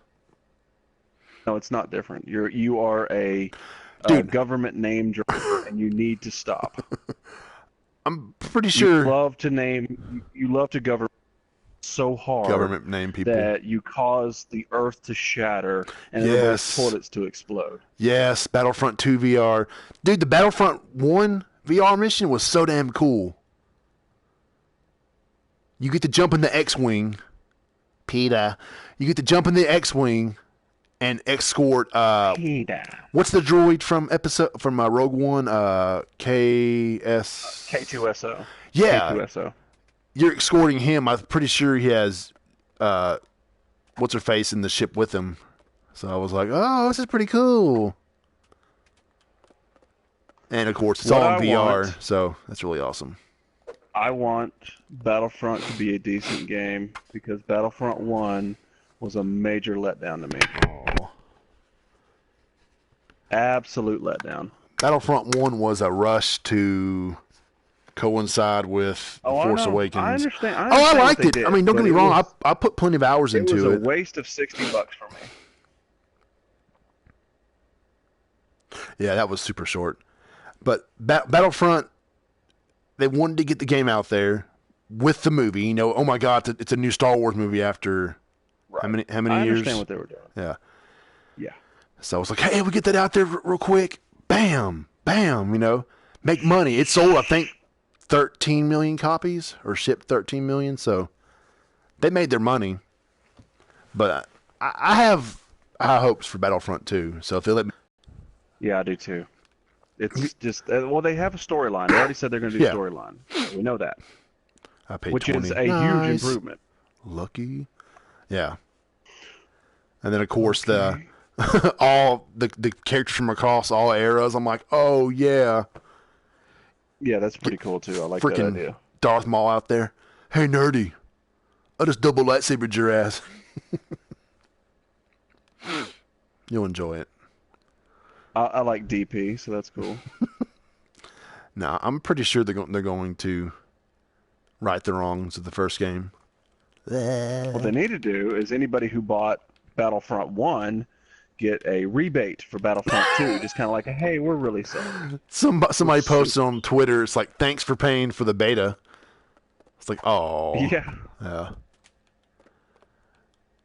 I mean, like I said, I had plenty of fun with it. I played with what's he calls Name dropper. The Question? Is that what he calls himself in Tommy That was the name of his costume, or the costume? I didn't drop a name. The suit. I played with the suit. I played with him and some other people, and it was fun online. I mean, it's like Destiny, okay? When you play Destiny by yourself, you're just kind of like, oh, this is cool. Yeah, no, Destiny you could not play by yourself. It was so boring. But when it was you, me, and J2B, how much fun did we have? Yeah, no, it was loads of fun, man. Yeah.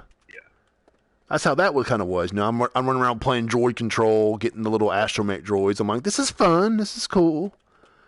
But then when the suit gets on there, I'm like, oh yeah, let's go do this. Or yeah, it was definitely more fun with the friends. That's for sure. But the thing is, you shouldn't base an entire game around it's that. You should not base a game around, oh, it might be fun with friends. Yeah. If you can establish an amazing game and then multiplayer makes it even better, then you're good. And I hate to say it, but Call of Duty sort of does that. It gives you a great basis game, and then the multiplayer is just even better. Yeah. They got the formula down right. They know what they're doing. Yeah, they do. And again, you'll get it every year. You get the same games over and over again. Oh, no. World War II is boots on the ground, and it's about brothers, and it's about authenticity, and it's about that dude from Transformers.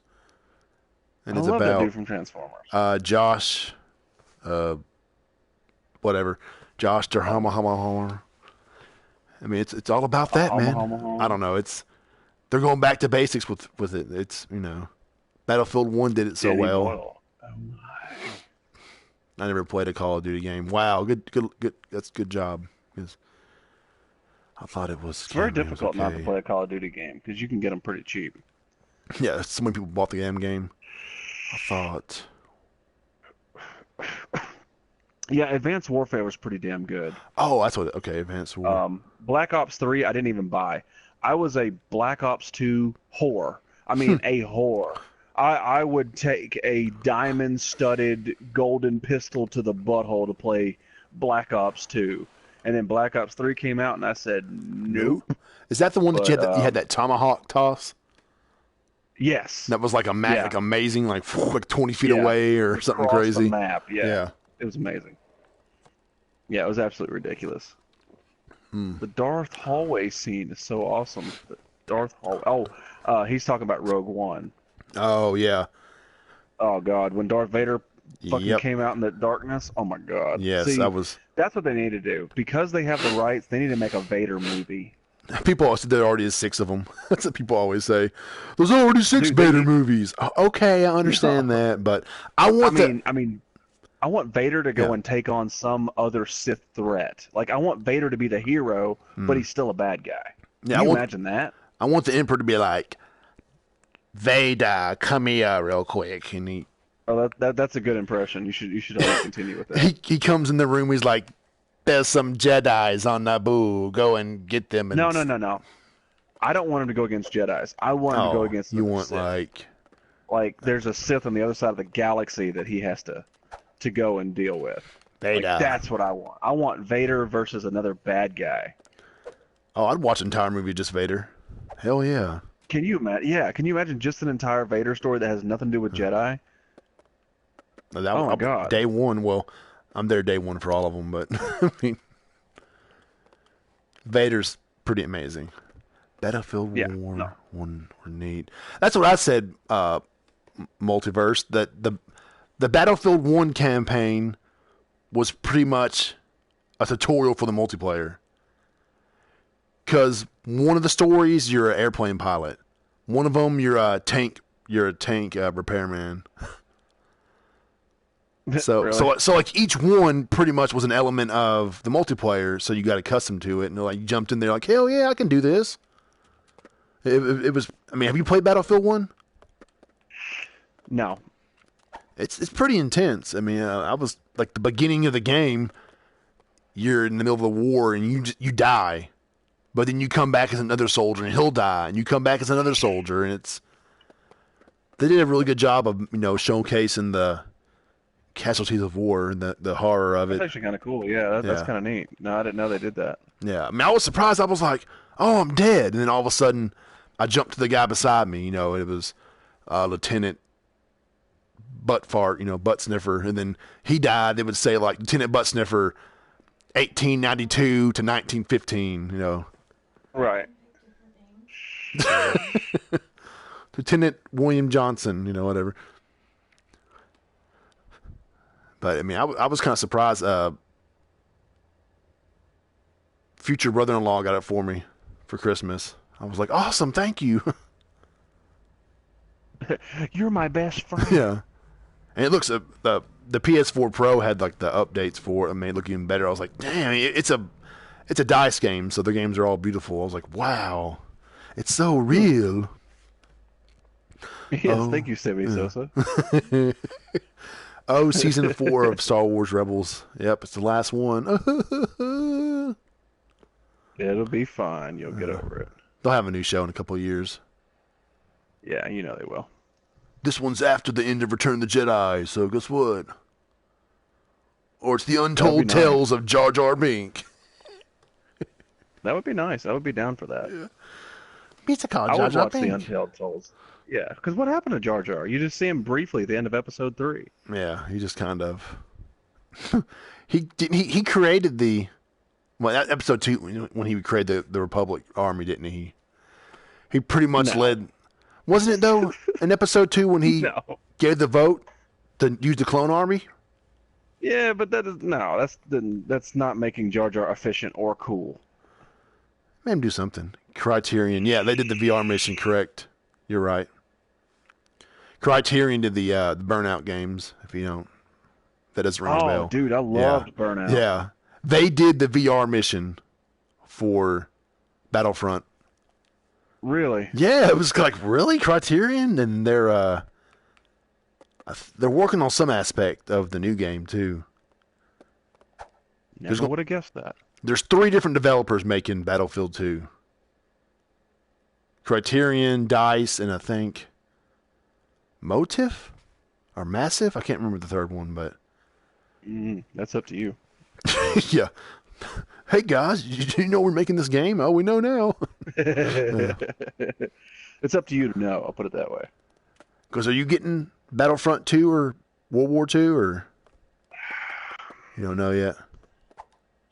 No, I don't, because I was so burnt on Battlefront 1. I was so burnt on it, man. I felt like I didn't get a game, and I paid so much, and I was so excited for it, and I get it because I was burnt so bad on the first one.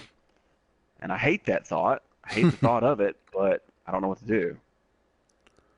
So, I don't know. I kind of want to, but I kind of don't. What about Destiny 2? I don't know. No.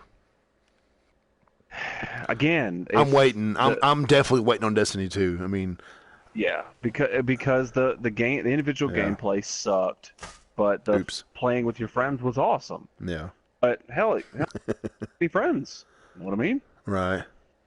Man, you may be too busy with your podcast. Man, I need to get some work locked down. I'm so low on funds right now and really want Farpoint. What is Farpoint? It's a PSVR game. It's like your ship crashes on this alien planet and you got to survive. And I played it at PSX. It's pretty crazy. Yeah. Because like at one point the person was like, "Hey man, look down off this cliff." I was like, "Whoa, okay." That was a little freaky. They actually look real. Yeah, I mean the bad guys coming at you. You're like, "Shit!" But they made a gun just for it, so you can like the aim was just pinpoint accuracy. You can hold it. Yeah, so like when we reload the game, you throw it over your shoulder a little bit, kind of throw it up.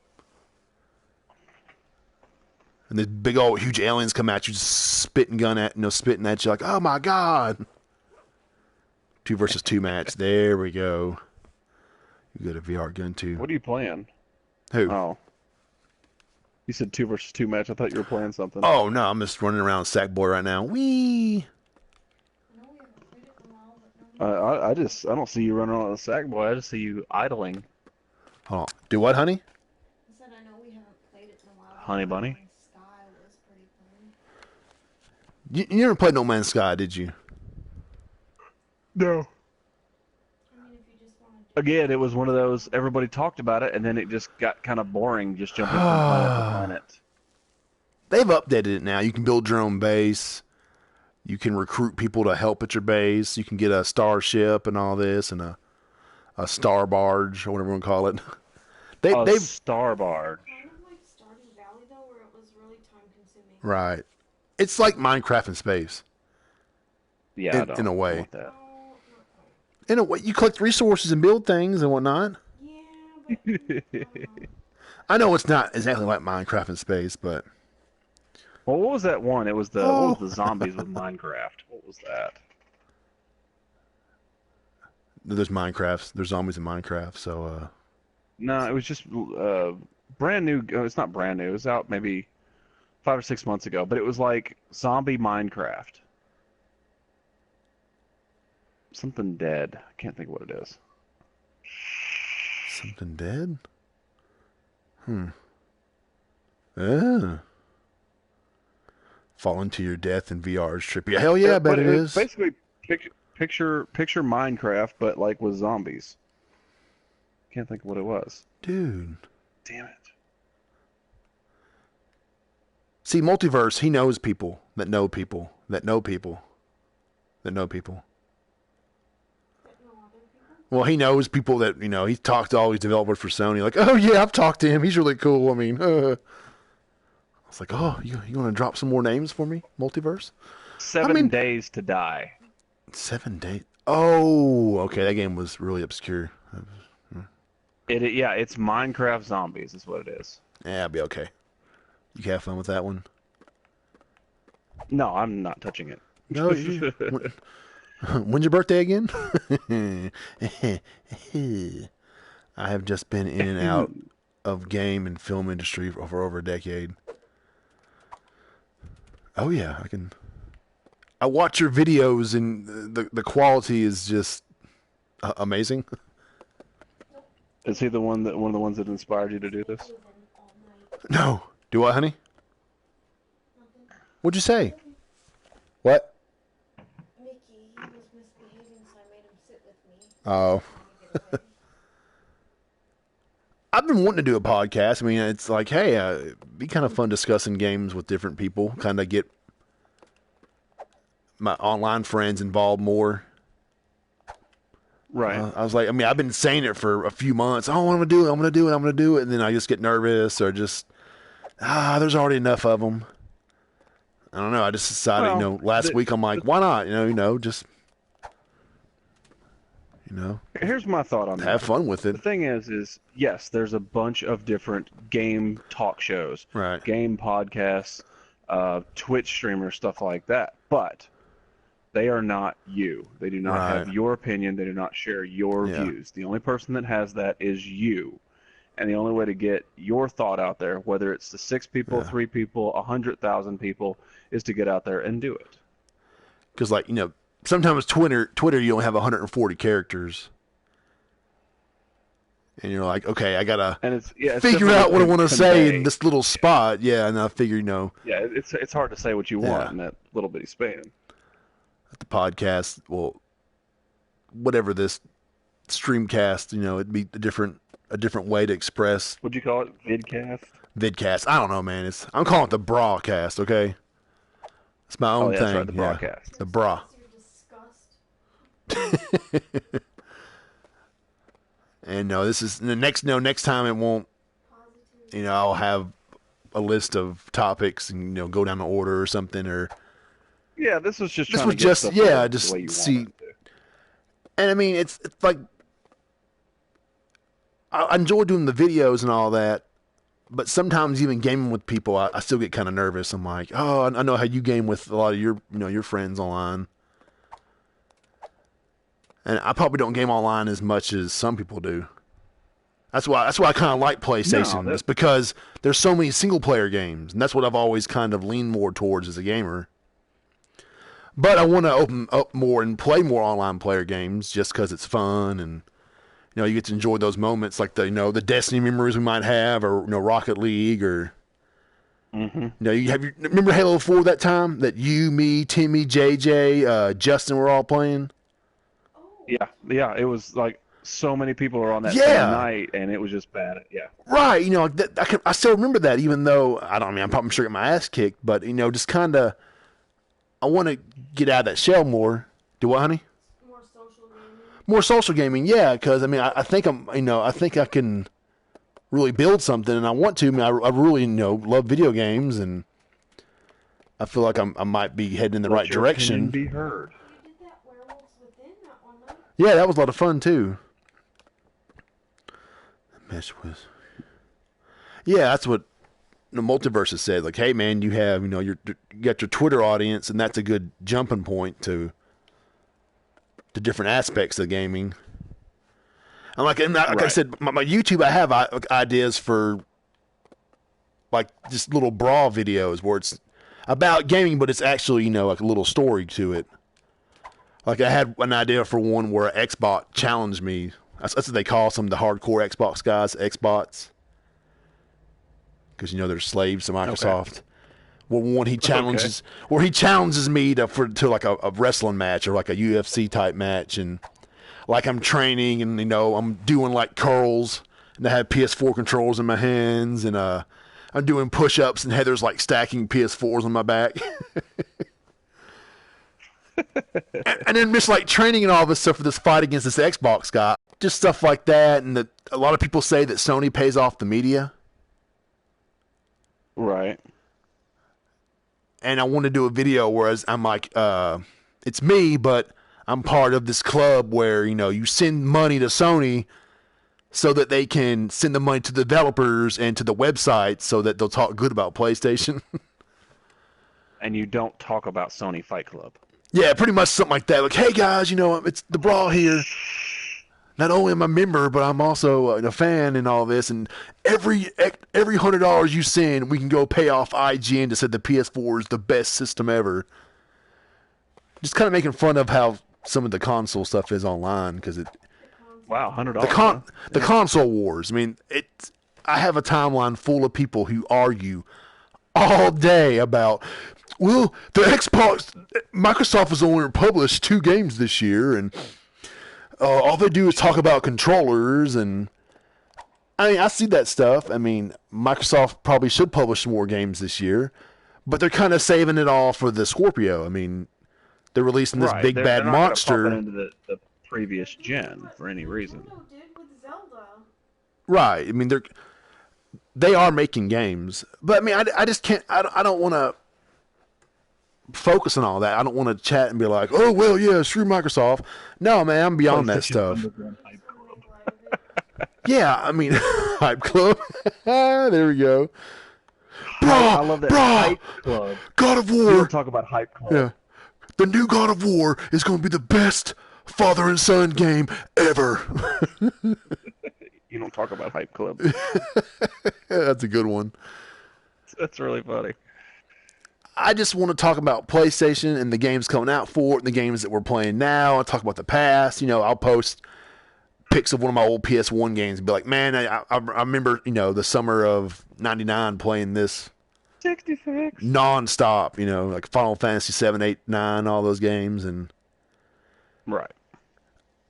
I want to have fun with gaming because there's so many people out there that are just like, oh God, I gotta be edgy and give these takes about, I could play Call of Duty or I could get eye cancer and enjoy that more. It's like, what? I'm serious, man. There's guys on Twitter and online that are just like, come up with these sayings and guys are like, yeah, screw Microsoft or screw Sony or screw Nintendo, And there's enough of that crap. I just want to have fun with it. kind of be positive, like you said, the underground hype club. That is pretty funny. The underground hype club. Yeah, write that down. Yeah, well, can you write that down, honey? What? PlayStation Underground Hype Club. But no, that's kind of the way I kind of go at it. Like if you read some articles, I'm excited. The new game gets announced, or Sony, hey, Horizon Zero Dawn sold 2.6 million copies in 2 weeks. I was like, heck yeah. I tweeted it, all right, and I tagged in some of the people that made the game in the tweet. And freaking Corey Balrog, I think is it Balrog, or he's the guy who directed God of War 2, and he's directing the new God of War. He retweeted it.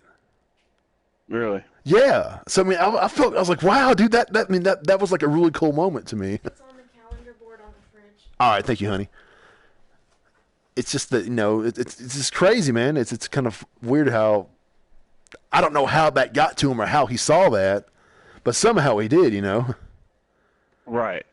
But he did. Yeah. So it kind of made it feel worth it, like when someone like that sees something I said or responds to it or likes it or retweets it. The Brah and his mockumentary. Mockumentary. All my friends had.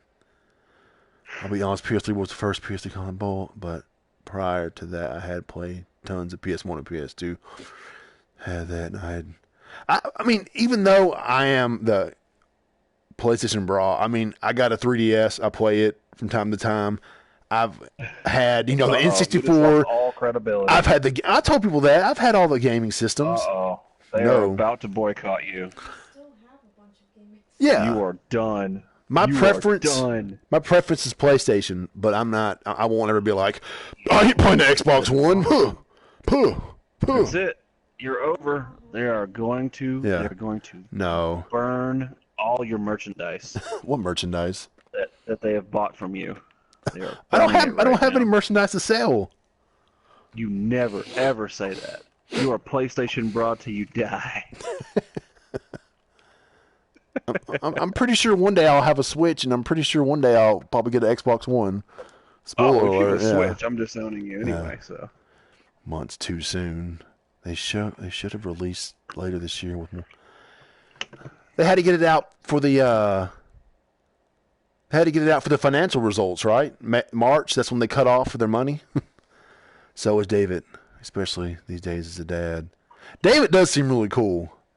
I saw him at PSX, but I was like, I can't just go up to him and be like, David, I love your games. I got kind of nervous. I think that's what they like. Do what, honey? Who is that? Oh, David like Jaffe. Mm-hmm. He helped create Twisted Metal and God of War. How do you spell his name? Jaffe is his last name. Jaffe. Jaffe or something? That's it. I'm out. See you, legends. See you online, bruh. Later, legends. Pressure from investors. Appreciate you coming in, man. Oh, Legends is really cool, dude. He's like, dude, keep doing what you're doing. You're doing great. Subscribe to your YouTube? Yeah. I subscribed to his too. Okay. He's like, keep doing what you do, man. Doing a great job. Like, well, we're running up on 2 hours anyway, so geez, yeah. About time for me to crack it out anyway. Under pressure. Yeah, I got to go to. No, not. My boss called me tonight. Hey, man, can you go to drive an hour tomorrow? Because this one guy's son cracked his head open or something. I'm like, oh yeah, sure. So I'm going back to my hometown tomorrow. It was the creator of God of War. Well, I don't know if he. I don't know how in gaming how it works exactly, but I think he was the main influence. Oh, he was? Okay, thank you. So he has a lot of leeway. I mean, David, if there's like a PlayStation Hall of Fame, he's definitely in there. He helped.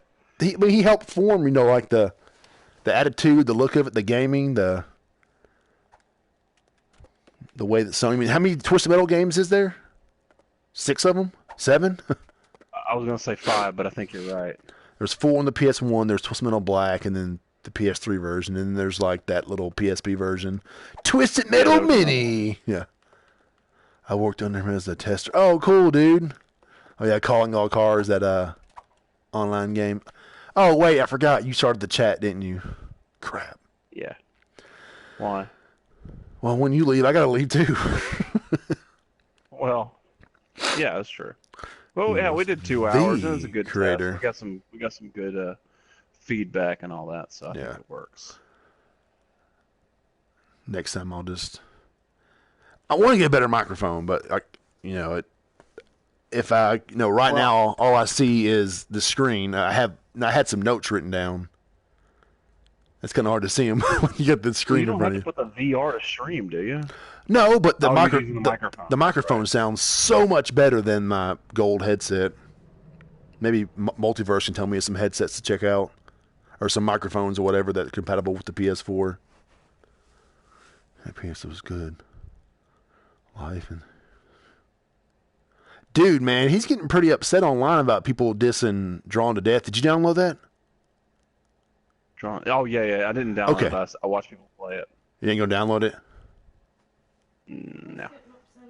I don't have enough room. David Jaffe, he was it's his newest game, and people were like, well, this game freaking sucks. He's like, why does it suck? I didn't like it. But why didn't you like it? Well, tell me why you didn't like it. It was too gory.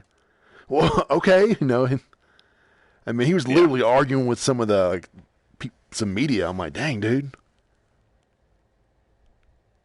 He is very vocal. That's okay, man. I got no problem with that. I mean, I'm down with it, dude. I mean, I kind of agree with him. Be more specific. Yeah, well, some people are just idiots. If it's not Call of Duty, it's not good. Yeah. No, I love to talk to David and meet him face to face. Be like, dude, your game's awesome. I love so many of them. You're a PlayStation icon. That's why God of Ear. And Twisted Metal have the DNA that they do. God of Ear. Yeah. I like that one. Oh yeah, Twisted Metal's still amazing. Oh, dude, Twisted Metal 2, hell yes. Love that game. But are you ready to get off, dude? Are you wore out? Yeah, unfortunately. Yeah, That's okay. It's not really talking. It's just. No, I get it, man. We both been up since about 4:35. Yeah. So it's late here, man, and plus I'm still trying to work on this video and all that crap. Why don't you? You never really said how to find your videos, like the website or a link or what they need to do to find you. It's actually my name backwards 3 times, and then you add 3 X's in front of it. Oh no! Come on. That's because I make it the most difficult way to find anybody. Hey, Multiverse Mob. Type in YouTube. You can see his work, dude. He's damn good. He did some Horizon Zero Dawn videos where he took footage and edited and whatnot. Oh yeah. Top class. I was like, damn, dude. I'm serious, man. Yeah, Multiverse got it on the first thing. Yeah. But no, if you want to find Nerdy Effect, go to YouTube, search the Nerdy Effect. I promise you he'll pop up. Did you if you went to youtube.com/Nerdy Effect, it would go straight to it, right? You have okay. Good. XXX. Yeah. Okay. But yes, you want to check him out. It's XXX. Nerdy. Oh, I'm sure he wants it to be. I'm working on it. Nerdy is like I said, very opinionated. opinionated. Their own individual opinions. Yeah, I'm super opinionated. If you can't tell, loud, and if you can't tell, really, really fast. But the thing is, my shows, we do have a absolute fun time when we get there. Yep. It is highly interactive. And by the time you're done watching the show, you're not a fan. You're actually a friend of mine. Aww. And it's all fun and games. And when you can actually see, my facial expressions, it makes the harsh things that I say about the Nintendo Switch and the Xbox One actually very. It's totally right. It's a piece of shit. I know. We do it 3 days a week. Yeah. We do it Monday, Wednesday, and Friday at 6 p.m. Central Time on the PlayStation Network. You can also view it through YouTube if you do that. We've been doing it for over 2 years. We recently hit 1,000 subscribers, and we have over 200 videos and over 400 archive videos on YouTube.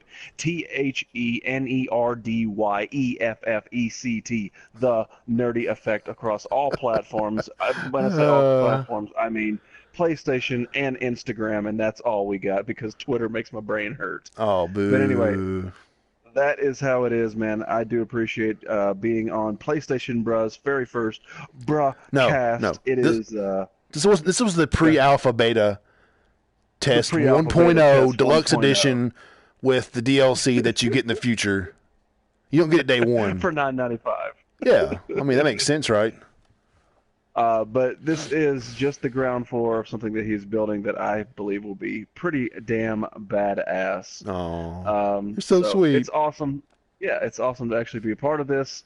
So that way, when it's really, really big, I will be piggybacking off you. You know, like, hey, remember that time that I was on your show? You know, you owe me like $15. Oh. So with that being said, I will be back on Thursday. I know that's different from the normal schedule. I'll be back on Thursday at 6 p.m. Central for Star Wars Day. May the 4th be with you. We have got I've got a new kick-ass shirt to throw on. We're going to open up some Star Wars toys, talk some nerdy stuff in general, and it's going to be pretty badass. You can't open Star Wars figures. Oh, I'm opening the Elite. Oh no! Oh yeah. no! Oh no! Still want to finish the Fallout video and the Rocket League one. Just gotta save up some film budget. You'll like my Fallout Live interaction short. Before I go, Multiverse. It's we just started doing Rocket League tournaments, and if you actually do play Rocket League, nice. You could be entering the tournament that we're going to be playing on May 20th. May 20th is the next Rocket League championship. So. I hate to say it, but if you tune into the show, it's easier to get all the information for it. I'm pretty much talked out. So, it's all good, dude. PlayStation Brah, again, man, I appreciate it having you on here. Hey, man, thanks for coming on, dude. All right, dude, I will talk to you in the nether regions. Later, everybody, and later, Multiverse. Bye, guys. I'll see you on Twitter, because that's where I'm always at. And hopefully next week I'll be back. We'll see. We shall see. Oh, I'm the party owner. Oh. Well, how does that work? I'm still here. Can you believe it, honey? Nothing. Well, that was fun. I didn't realize it's been 2 hours. Good Lord. Time flies when you're talking games and Star Wars and Nintendo and everything else. It wasn't so bad, though. I mean, I haven't talked this much in a while. Are you talking to me or to your people? I'm just talking generally.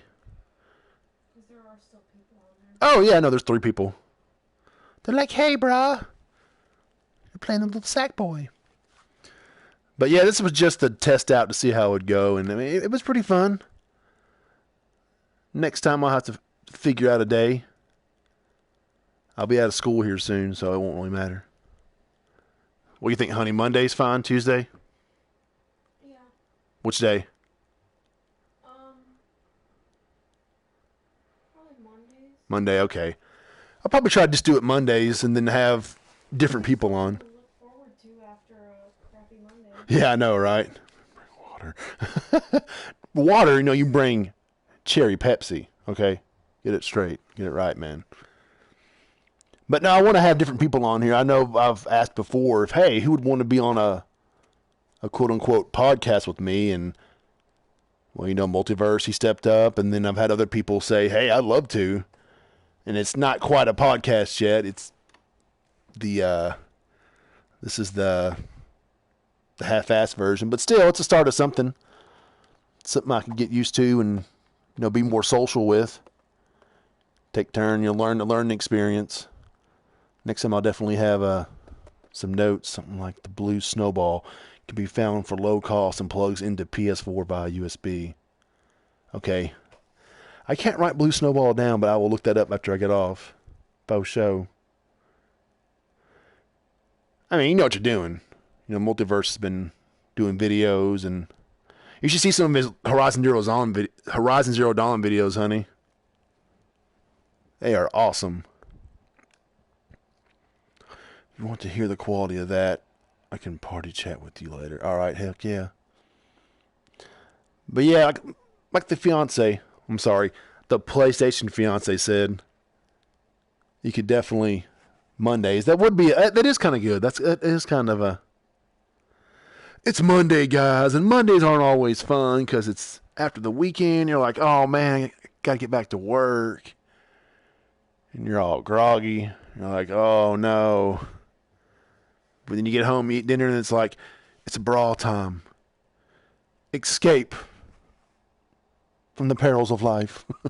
Chat video games for an hour and a half. I did not expect to do it for 2 hours and 10 minutes. You can also set a time limit or something. Really? No, I'm just saying you could have a time limit. Yeah. But like next time, when I do the official first one, there will be... Damn, I'm late as hell. Mr. B! What's up, dude? It's all good. The party never stops. We're always partying, right? I can't. I'm getting too old. I fell down Friday at work, and man, I was like, oh, God, I'm just going to sit here a minute. Whew. Got back up. I was like, oh. But no, the party never stops, Mr. B. Mr. Bison. We've just been chatting about all kinds of games. It's fun though. Wait. Hold on, guys. Give me 1 second. Let me see. Wonder if. Oh, he's playing Persona 5. See if that worked. Okay, I'm back. Gee, that Google Doc was to give you some organizational options. Yeah, sorry, it was getting kind of late, and I was like, man, let's go ahead and just get on and start going. Like I said, this is the pre-alpha beta test 1.0 with the option for additional DLC. And I had fun. Chatting with everybody was a lot of fun. You there? Peter? No, Peter? Can't hear me? I can still do the predictions next week, though.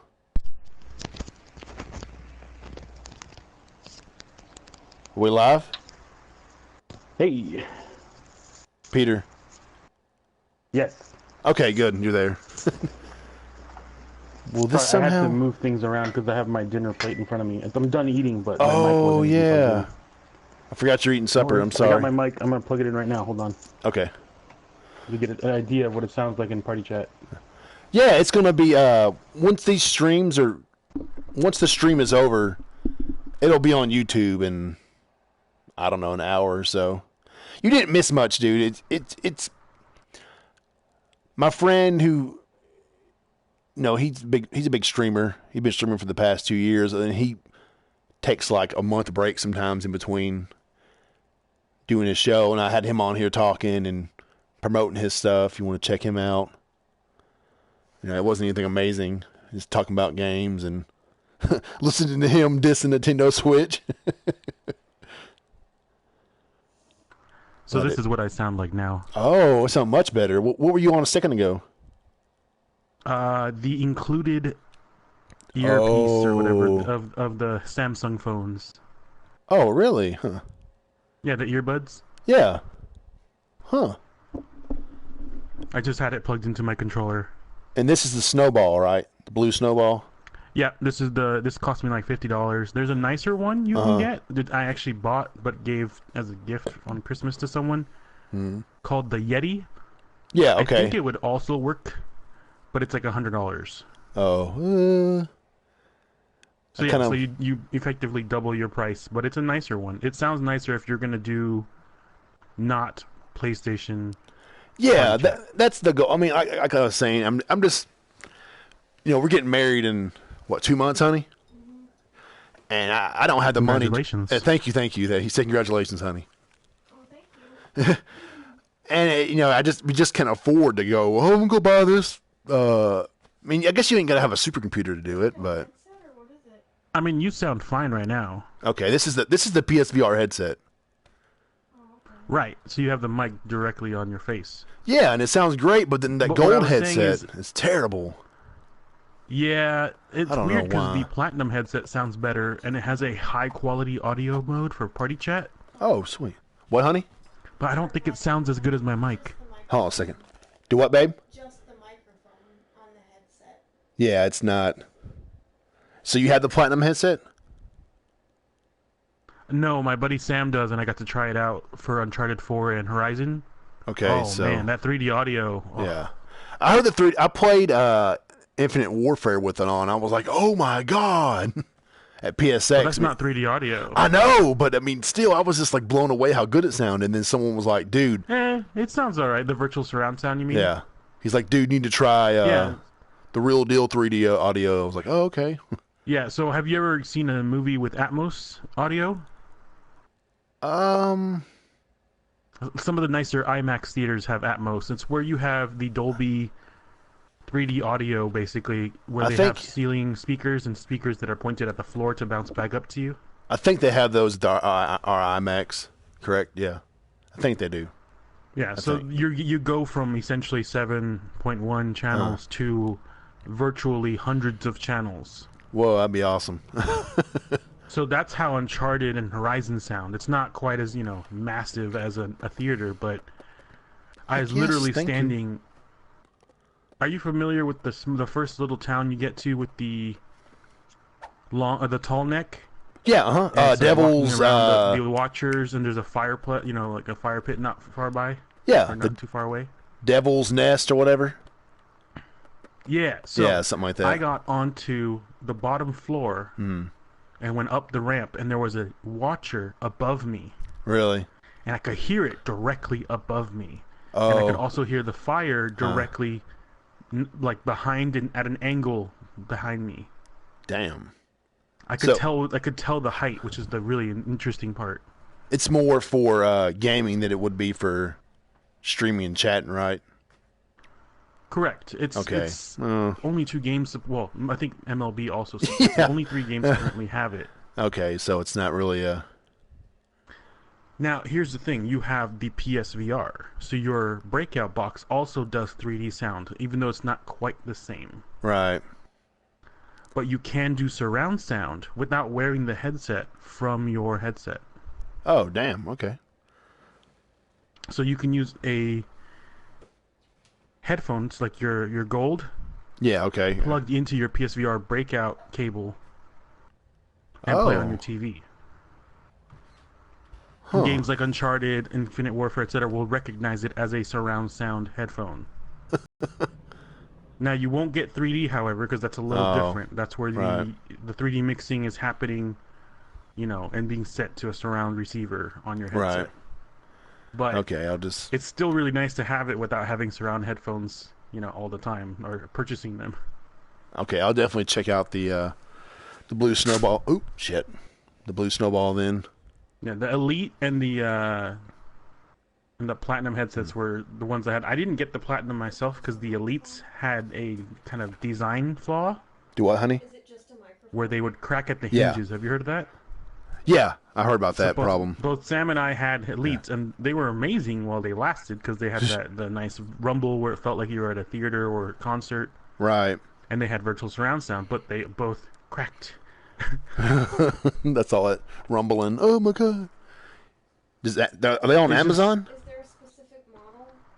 Yes. He said his model was $50. Yeah, there's a $49 one on here. Okay, yeah, that's the one he has. And he sounds really good on it. I mean, it's pretty clear. It says #1 bestseller in multi-purpose condenser microphone. Okay, it's the #1 bestseller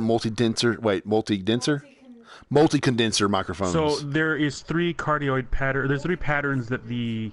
Are you familiar with how microphones work? I'm about to learn.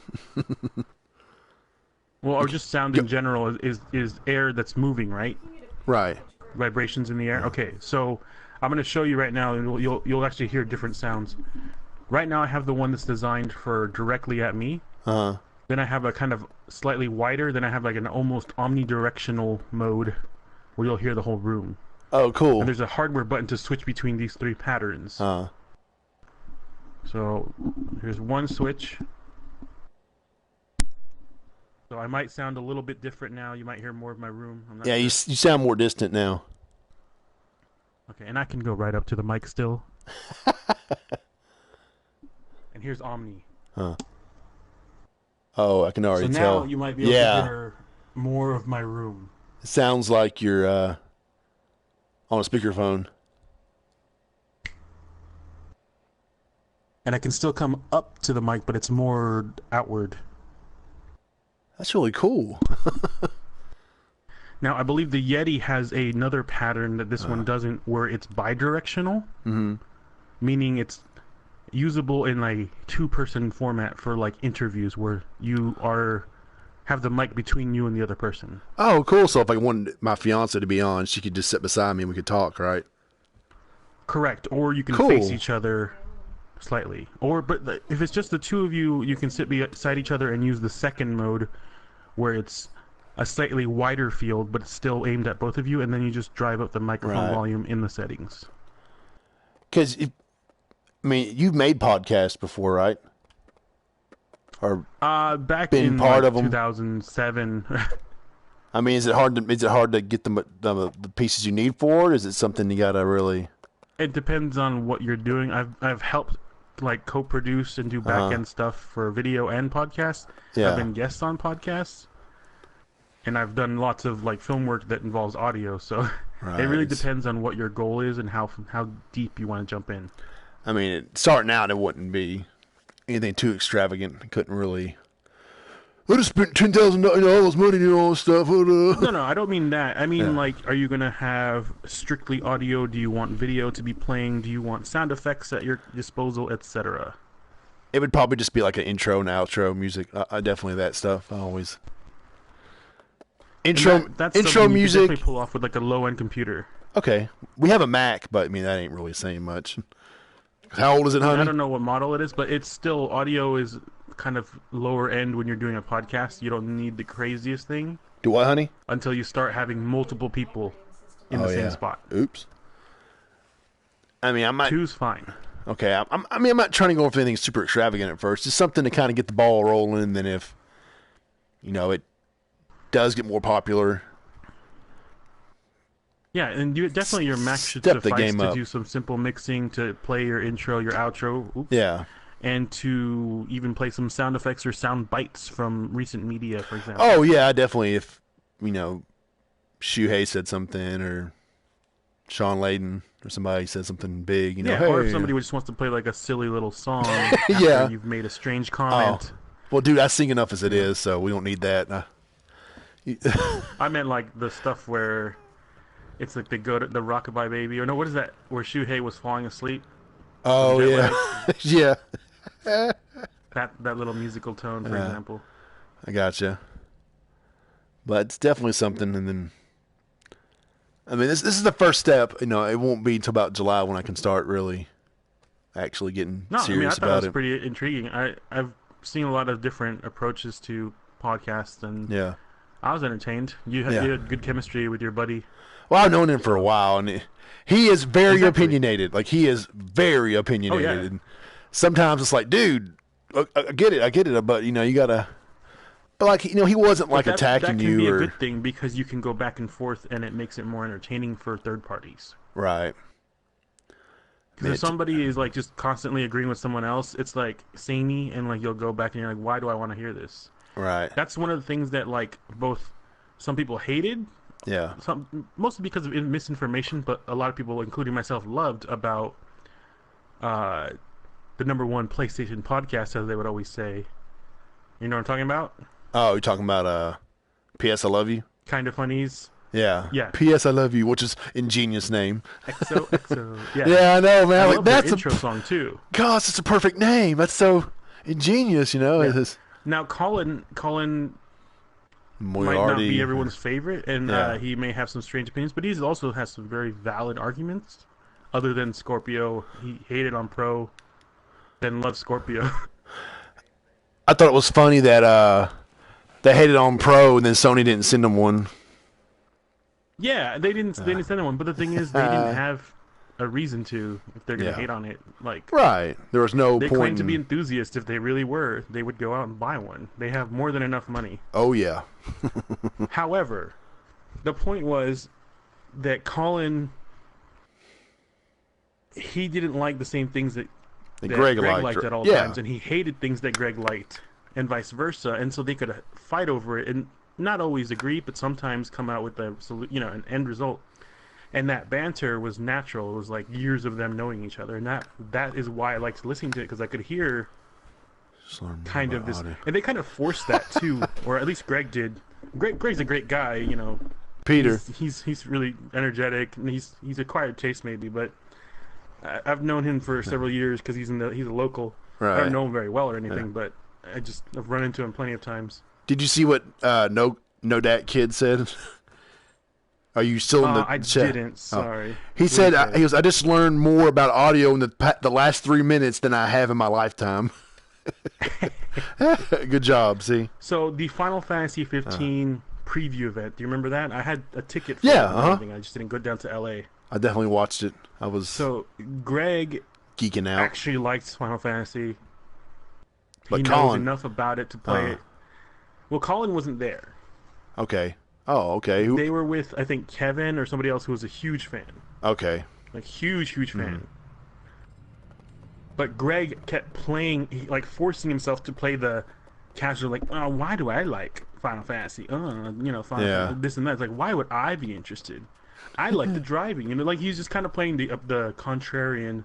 Right. In order to try to replicate what they had on PS I Love You XOXO, which I think was good and bad, but it helps give you the kind of, the pro-con look at it. Yeah. But, I mean, I don't want to just... That's something that's useful for podcasts, where you have a diversity of opinions, but nobody, hates each other, outright. Yeah, but I don't want to just have someone that disagrees with me just to have someone to say, oh, I think you're wrong, just to have, my God, that's guys, look, there's drama going on. Someone's disagrees with the Brah about it. They don't like that. And look. Right, so that was my point about Greg tried to force it for the Final Fantasy 15 thing versus it naturally happened on PS I Love You XOXO. Because I definitely... is why I think you guys did pretty well today. Because I do want to find somebody else that wants to do it with me. I don't want to do it by myself. I mean, I could talk all day, but like you said, having somebody else there to kind of bounce stuff off with you makes it more enjoyable. And time flew by. I didn't realize. I think when you're by yourself, it's easier to do a small video cast or whatever. Short stories, opinion pieces. Right. But for a podcast, definitely 2 or 3 people are key. Yeah, that's what I was thinking. Maybe like me, if I talk to people, try out, get somebody else, and then have a rotating cast for the third person, just kind of. Well, I think having your fiance involved would be interesting, because you'd have someone who's obviously close to you but may have differing tastes than you. Oh, she's definitely different taste. She's all like, "What? I just finished Horizon Zero Dawn. Now I don't know what to play, and I'm thinking about Don't Starve, and I've had Don't Starve since it was a PS Plus title, and I've maybe spent an hour with it. Same. I don't care to play it, but I mean, I come home and her and my son are playing it. What have I been doing the past couple hours? Oh, playing Don't Starve. Oh Lord, But I do want to get her more involved. I mean, it's kind of a fun dynamic, like you said. She supports me, which is really awesome. And I would like to get her, in there, just to kind of be like, hey, this is her opinion. It's more casual. But I mean, she did platinum on Horizon, so that's very not casual, but okay. Well, that's a game that can be casual friendly on the easier setting, and then you put it on very hard. And the hardcore elements really come into play, where if you had experience with Souls, the game is not that hard, because you can kind of give it the same kind of approach, where you look at the enemies and figure out how they work. That's what I thought about it. But not Horizon. everyone will sit there and do that. Yeah. Like, Guerrilla did a good job making the game accessible to all gamers. It scales nicely. Or you at least a decent amount. Yeah. Yeah. I mean, she took to it, like I said, she thought Aloy was badass. You know, she thought she was determined. You know, she had a good heart. And then the storyline was what really had us really intrigued. You know, it's like, hey, did you see that file? Get that file. What did it say? You know, it mentions one little thing. You know, hey, the swarm broke through. Oh my God! Honestly, I was going to do a Horizon podcast where we were talking about just the game a while ago, but never happened, unfortunately. I was so as somebody who's written like short films and is a filmmaker and just an admirer of good storytelling. I was so engrossed in the world, and Ashley I know, dude. Like, you know, her character of Aloy like was performed so well, and those audio dialogues were so like. It I made don't know you what the word for it's crunchy. Yeah, they were really like. You could really take a good deep bite into the universe just by listening to a small story. And then you'll find like the little commercials on the data points. What the data points, right? Is that what they were called? Yeah, I mean, that was cool, Phil man. Spencer, to his credit, would try to correct his statement about single player story games. Yeah. He was trying to emphasize something, and it came off completely wrong about. I know. I went back and read it. I was like, single player being not good, but what he really meant was simply how Xbox and games as a service can like push forward story games. Right. And I think the proof is in the pudding in that Horizon's writing and characters were so strong, at least the main characters, that your wife, who you said is into games, not gravitated toward it. Because, Go ahead, sorry. It goes to show how important something like characterization and story really are to someone who may only have that kind of depth from books. Oh, it definitely. I mean, that's what, like I said, I mean, we were sitting there like, what's happening next? Hurry, go to the storyline. What did he say? You know, I can't believe that happened, or the twist. You know, I'm slightly familiar with the area because I have a friend who was like living there momentarily. In Colorado. Yeah. So when I saw that NORAD facility, I was like, oh my God. Yeah. Yeah, and it makes sense. That trickled down from there, like when you're in the Allmother place. And they're like, you have to go out there, and remember, you have to be brave. And that's where Braves came from, rather than being appropriated as somebody claimed. Oh, my God. So there's some dude and then, like, try to point out, like, Rost, who was obviously a Viking, not necessarily any specific other, ethnicity. But he was an Indian. 1,000 years in the future, everything is a mishmash. Right. But no, I mean... And it's done so well. This is the thing about the story, is that Fallout 4 didn't compel me enough to go. And my friend Amelia, who actually almost got a job at Bethesda. I mean, still, I don't know. He's somebody I consider genius level. He was going over the map with me and explaining one of his fundamental problems with the game space in which the story is told in the main kind of like where you go and where you get sent and how you travel what feels like half of the entire map early on. And then you have to travel all the way back, and you're like, why would I want to do that when there's all this stuff I want to discover here? And likewise, he stopped playing games for a while. Damn. And then saw the intro, well, just because he got busy, right? And he's looking for work, and he's working with like an electric skateboard company and all this other stuff. What? And he saw the intro because I played the beginning of Horizon at his house, and he lives with a couple other engineers and such. And he was so taken by the story and like the RPG elements and like the characters that he wanted to actually play it. And he didn't even have a PlayStation. Dang! Like, can I come over? And then I showed him the map, and he saw the progression and said, "This is what I was talking about." Where like they were smart and put you into sections of the map so that you're never actually on the opposite side of the map early on until really the game opens up enough that you know what you're doing and you have like a motivation to do the main quest. Because in Fallout 4, you just keep running into stuff, and you can indefinitely play things that don't lead to anywhere because there's like an infinite, we need help system. Yeah, the side quest. Hey, there's a village under attack. Yeah, it's like, a settlement. So, sorry. The funny thing is, New Vegas was structured much better. I never played New Vegas. In that same idea where it was chunked out, and like the quest design was much more varied, and like you could approach things. Okay. Now the narrative lead on New Vegas was Joe Gonzalez, and funny enough, my buddy Emilio's last name is Gonzalez. Hold on a second. Hold up. What? I'm just saying you should. I'll tell you more later. Okay. Why you should edit the video. I know, honey. It's. Okay, sorry. She's going about. I'm about to go to bed. I'm about to go to bed too, but I'm just saying she was telling me something real quick. Sorry about that, dude. So my point is that you can have a really cool concept, but you need that backstory and those elements. And I think Guerrilla early on said, okay, we have this really cool concept, and that's what they showed at the PSX panel. That they had robots in the future, tribal people in the future, post-apocalypse. Where do we go from here? And they saw a really good writer that had done something similar where they had these future groups, and that was Joe Gonzalez, who they then hired on. That was to Guerrilla Games. Does he still work for him? Is he still with them now? Yeah, he went from New Vegas to Guerrilla Games. I believe he's still there, probably working on the story DLC. I don't know what they got to pay him, but the storyline he created for this game or helped mold it, whatever he did. Well, see, he's the lead narrative designer, so his ideas were to write the root of why all this is, why it makes sense, but he's still working with other writers to fill in the blanks. And they have to work with the quest designers, so that it all kind of cohesively fits together. There's all these things coming out of GDC too that I still haven't watched, but I want to because it's.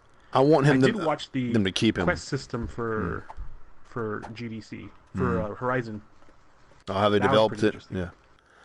I just hope they can keep him. They had to basically, build it from scratch, since they hadn't done that before.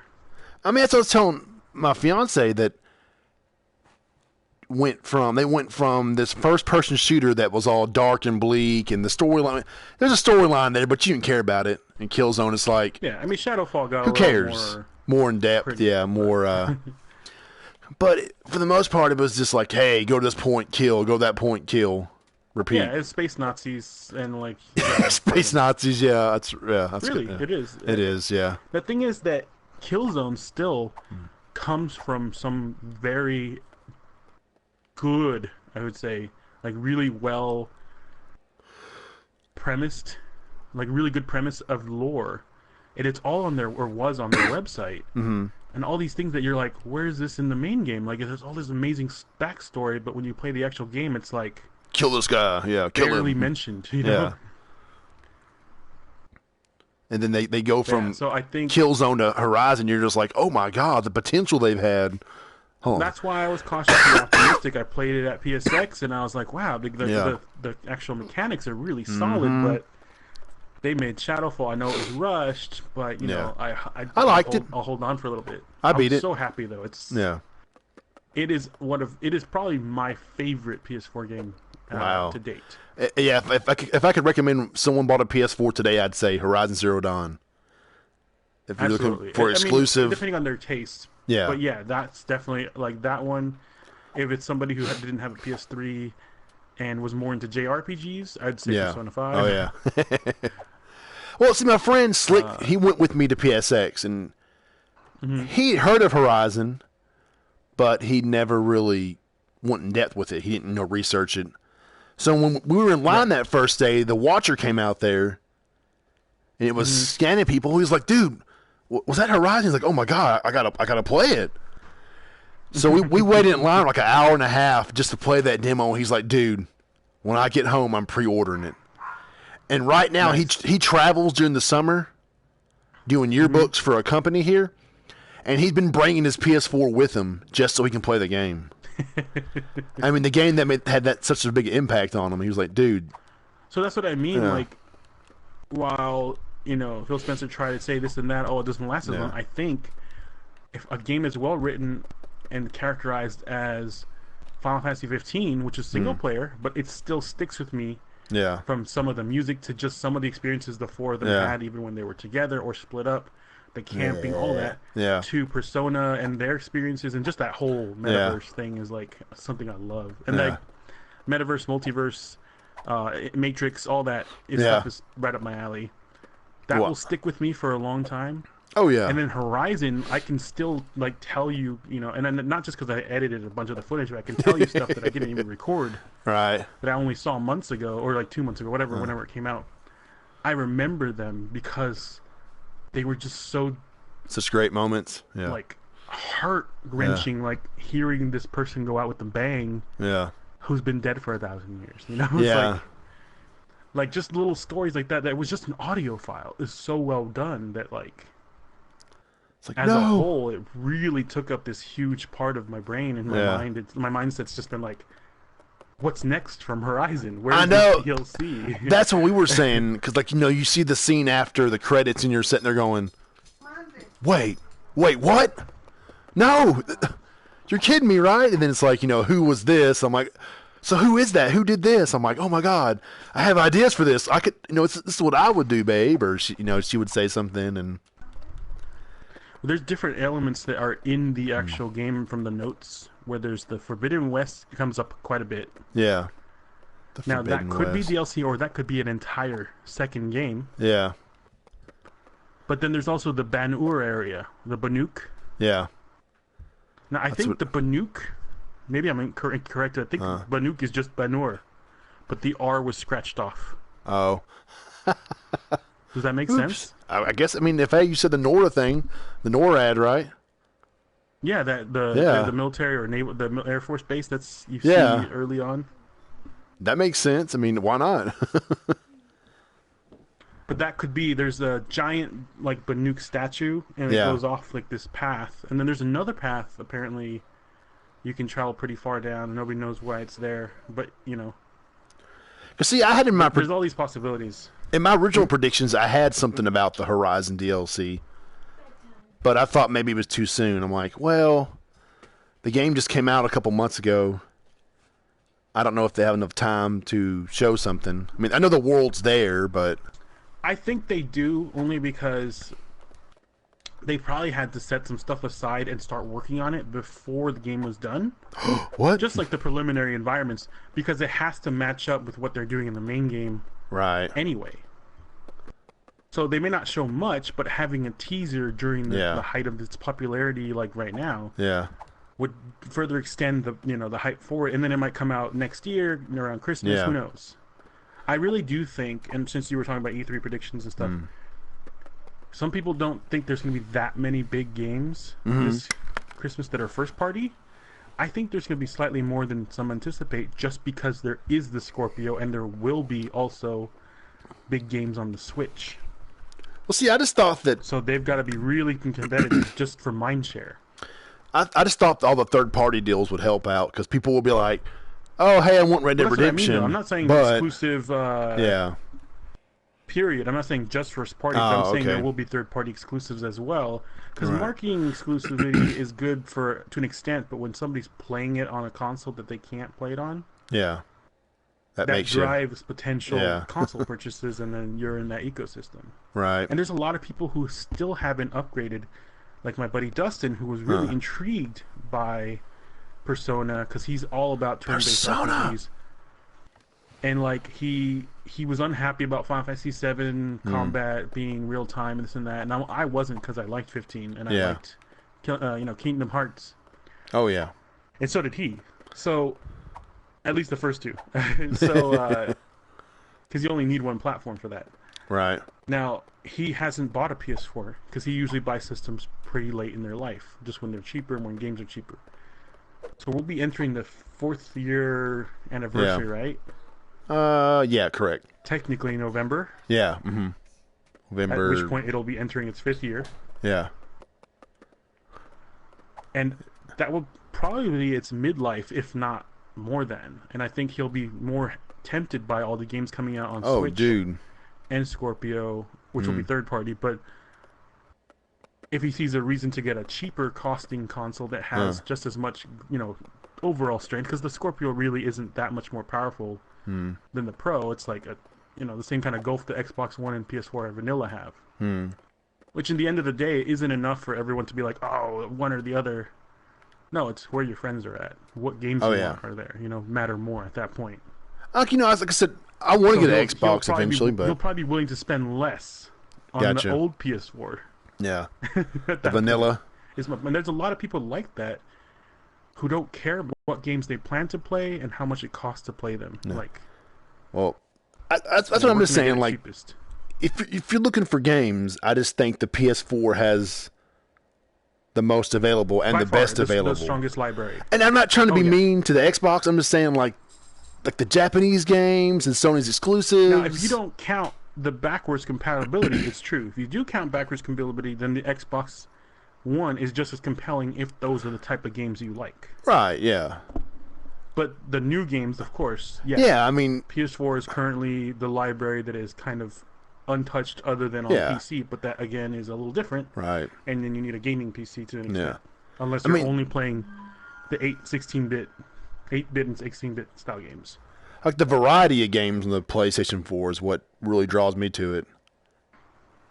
That's probably one of the main keys. Exactly, There's so many different genres. Because all my friends are on it. Yeah. So it's like easier to play multiplayer games. Yeah. Like I have Rocket League on PC and on PS4. Oh, so you get groups, oh, gotcha. Yeah. I got a PS4, dude, so let's put on the PC. Okay. And you can play on both, but I'm saying, I got it for people who wanted to play with Xbox people. So I play on PC and we can do private, lobbies and play with them. Would you want to do a show next Monday with me? Kind of like I know plans kind of went to hell tonight, so it'd probably just be... I would be down. If anything comes up before then, I will let you know, but more than likely, I will be available. Because, it's E3's not till June, so we can still do a prediction show. It's not like it's, oh Absolutely. my God, we can't do predictions anymore. You know what you should do is also occasional specials. Oh, the specials. Hey, guys, what's up? Well, because there's a term that's used often called spoiler cast rather than podcast. Uh-huh. Where you can delve deeper into certain games or consoles or whatever, which includes spoilers. So that's like a fair warning, drive some people who want to talk about a game that you otherwise wouldn't talk about in too much depth because you would spoil it for people. So it'd be like Horizon, the spoiler cast, because... Exactly. That would be a fun one. I can't believe that's the way that died, or... Exactly. Yeah. Or after so many people, this is what happens, Yeah, because I'm not far enough in Persona 5 yet to do a spoiler cast, but Horizon, I've... Oh, no, I wouldn't do that yet. I'm 40 hours in, and I'm maybe a third of the way through. Or at most. See, that's a different story for a different month. Yeah, that game is going to last me a long time. But definitely Horizon, I'll be down for that one, because... But yeah, I'd definitely be interested to do this with you once in a while. Okay, sure. Man, yeah, we'll do it Monday, because I got to freaking get up super early tomorrow now. I didn't realize it was this late. Back to the Future sound you heard was somebody telling me they're almost here. So. Oh, okay. So you're going to have fun. 5 hours of sleep, huh? Yeah, I didn't have an hour nap earlier, so that was nice. No, yeah, it's like, thank you, I love you, sleep. Persona. That's the only reason that I was up so late. Okay, I thought... Hey, I can't blame you, man. Horizon, there was nights I'm like, okay, if I go to bed now, I'll have 6 hours of sleep. I don't know how far, which palace you're on. Oh, I'm so early, dude. I'm still in the first one. I'm so behind. Okay, so I'm on the third one, or the third one up, while Alex? I was up so late. Oh, so you're just like, gotta keep playing. I was at that point where I was able to infiltrate. I had the route secured and all that, and I was like, all right, so if I play now, I can beat the palace, and I'll be done with this portion. Nice. But I really love how, the real world in the game becomes just as pertinent and important and, engrossing as the whole, raw gameplay portion. Because I'm still dealing with... And more so in many ways. I'm still dealing with Kamoshida, so I'm almost at the end of the castle. I mean, the palace, sorry. But even that, you're doing all that stuff, but in the real world, you're contending with him in the real world and his students and, the school who are all turning a blind eye and all that. It's and you're a brand new student at that point still, so you've got a bad rep. My fiance doesn't care much for watching me play it, but... I don't think Persona is a game that's easy to digest when you're just watching. It's more about being in that game. But she made fun of Yakuza, but slowly came around to it. There was some crane minigame. Is just as stylish, but can be more inviting to watch. Nice. In some of the segments, because it's just so ridiculous. Yeah. Like the phone clubs and stuff. The phone club. He picks up the phone and the cord flies 10 feet in the air and he's like, mushy mushy. I'm like, what the hell? Mm-hmm. But she was like, Thomas, what are you playing, babe? I'm like, honey, it's amazing, I promise you. But I don't know if she'll get into Persona. But I think eventually. I don't know if she's into anime or if you're into anime. No. But I think if I love anime. Yeah. There's some stuff that she may enjoy that will kind of open her mind a little bit, and it's mostly comedy, like One Punch Man. Oh yeah, like Excel Saga and all those shows. Or Food Wars. Food Wars is a little more NSFW, so that's well, not really. It's all about cooking and chefs, but it's like super dramatic. I've been watching Attack on Titan, and she's like, "What is this shit?" And I'm like, "Babe, come on." Yeah, that's I gave up on that after the first season. Like, I'll come back to it, but I got so tired of everyone having breakdowns and going, "What are we gonna do?" all the time. It's like, boo. Look, I get it. Like, everyone's going through this, but you don't have to keep showing it, man. Like, progress the story. It happened. It's progressing right now in season 2. Okay, I promise you. No, I'm sure it is. I just haven't gotten around to it. Yeah. All right. Well, somebody just got here. As you can hear my dog barking in the background. Well, thanks for finally joining me, man. Sorry it took so long. I know we were. I'll see you next right? Monday. Yes, Thomas, the Brah, whatever you want to call me. Thomas the Brah. Yeah, there you go. All right, man. You have a good one. And goodbye. Right. And hello to anyone who was still in the chat. Yeah. See you, dude. Take it easy. Multiverse Mob says goodbye. Yeah. Multiverse out? Oh, let's see if I get this headset. Oh, there you go. Almost 3 hours. Dang. That was one good way to start it. Get to my 5th dungeon, getting better and better. I'm still on my 1st. I'm sorry. I've been slacking. Other games, getting the Platinum in Horizon. Life. That's a pretty tough game right there, too. You know, fiance, kid, trying to fix this house up. Sometimes my gaming time is a very small window. But I'm committed to Persona. That's the game I'm concentrating on until Farpoint comes out on May 15th. Then I'd be like, hey, Mr. Bison, let's do this. Let's go blast some alien scum. Do you see, Alex? See, that wasn't so bad, man. Next time I'm still learning, okay? Still learning. Next time, less cuss words so more people can watch. And then, of course, I'll have it more organized. Let's have Mr. Bison on sometime, because I know he is very platinum life. That's that one elusive trophy that's always just out of reach that you're continually marching for. Yeah, Farpoint. Ah! Did you see the article that Mr. PSVR Gaming wrote for the site? It's pretty in-depth. I played it, okay? It's legit. I really enjoyed my time with it. And that gun, man, you're sitting there blasting alien scum. Suck it, aliens! It was a lot of fun. Unlike Multiverse Mob said that you look over that cliff, you can jump down. No. I looked over that cliff. I was like, oh, God. And what's so cool is that you can move around in that space. Because, you know, there's some games, PSVR, it's just you got to point the cursor and then your body moves over there. No, man. This is legit 3D environment that you can traverse and go around, hunt aliens. I mean, the game does jump from point to point as the storyline progresses, but I mean, you got full control over your character, and that was really, really cool. I see why Sony spent so much time and invested in it. I am hyped for it. As the cool kids would say, hashtag day one. I did. I can't wait for the PS aim. Oh, yeah, man. It was so cool. It feels really good in your hands, too. That's something that we all noticed when we were waiting in line. It was like, this feels good. You know, it's not too heavy. It's not too light. It feels, you know, it feels like it's a good build quality. It doesn't feel cheap, thankfully. I mean, it still looks a little funny, but like the way they designed it, it fits very well and it works very well. Whoever designed that thing was a genius. Okay, I won't go that far, but they did a damn good job making it comfortable. I know there's a couple other games that are going to support it. I forgot what that one was. Some crazy shooting game. But maybe some other titles will have an update for it. Who knows? Let's see how it does. But sales gangbangers. Oh my God. Every game's getting VR updates for the aim controller. But I guess I'm going to head out because it is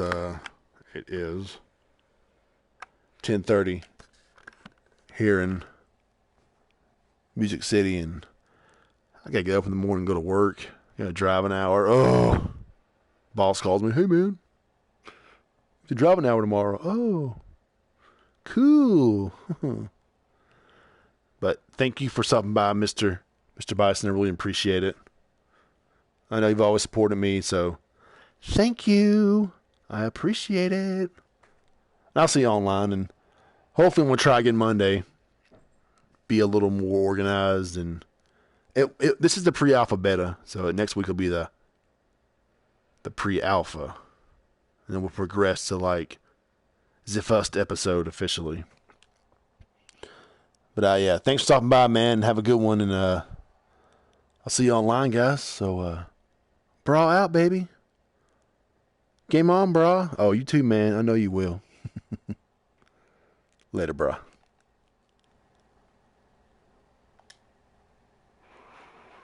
Do you even PlayStation, Brah? Do you? I know you do.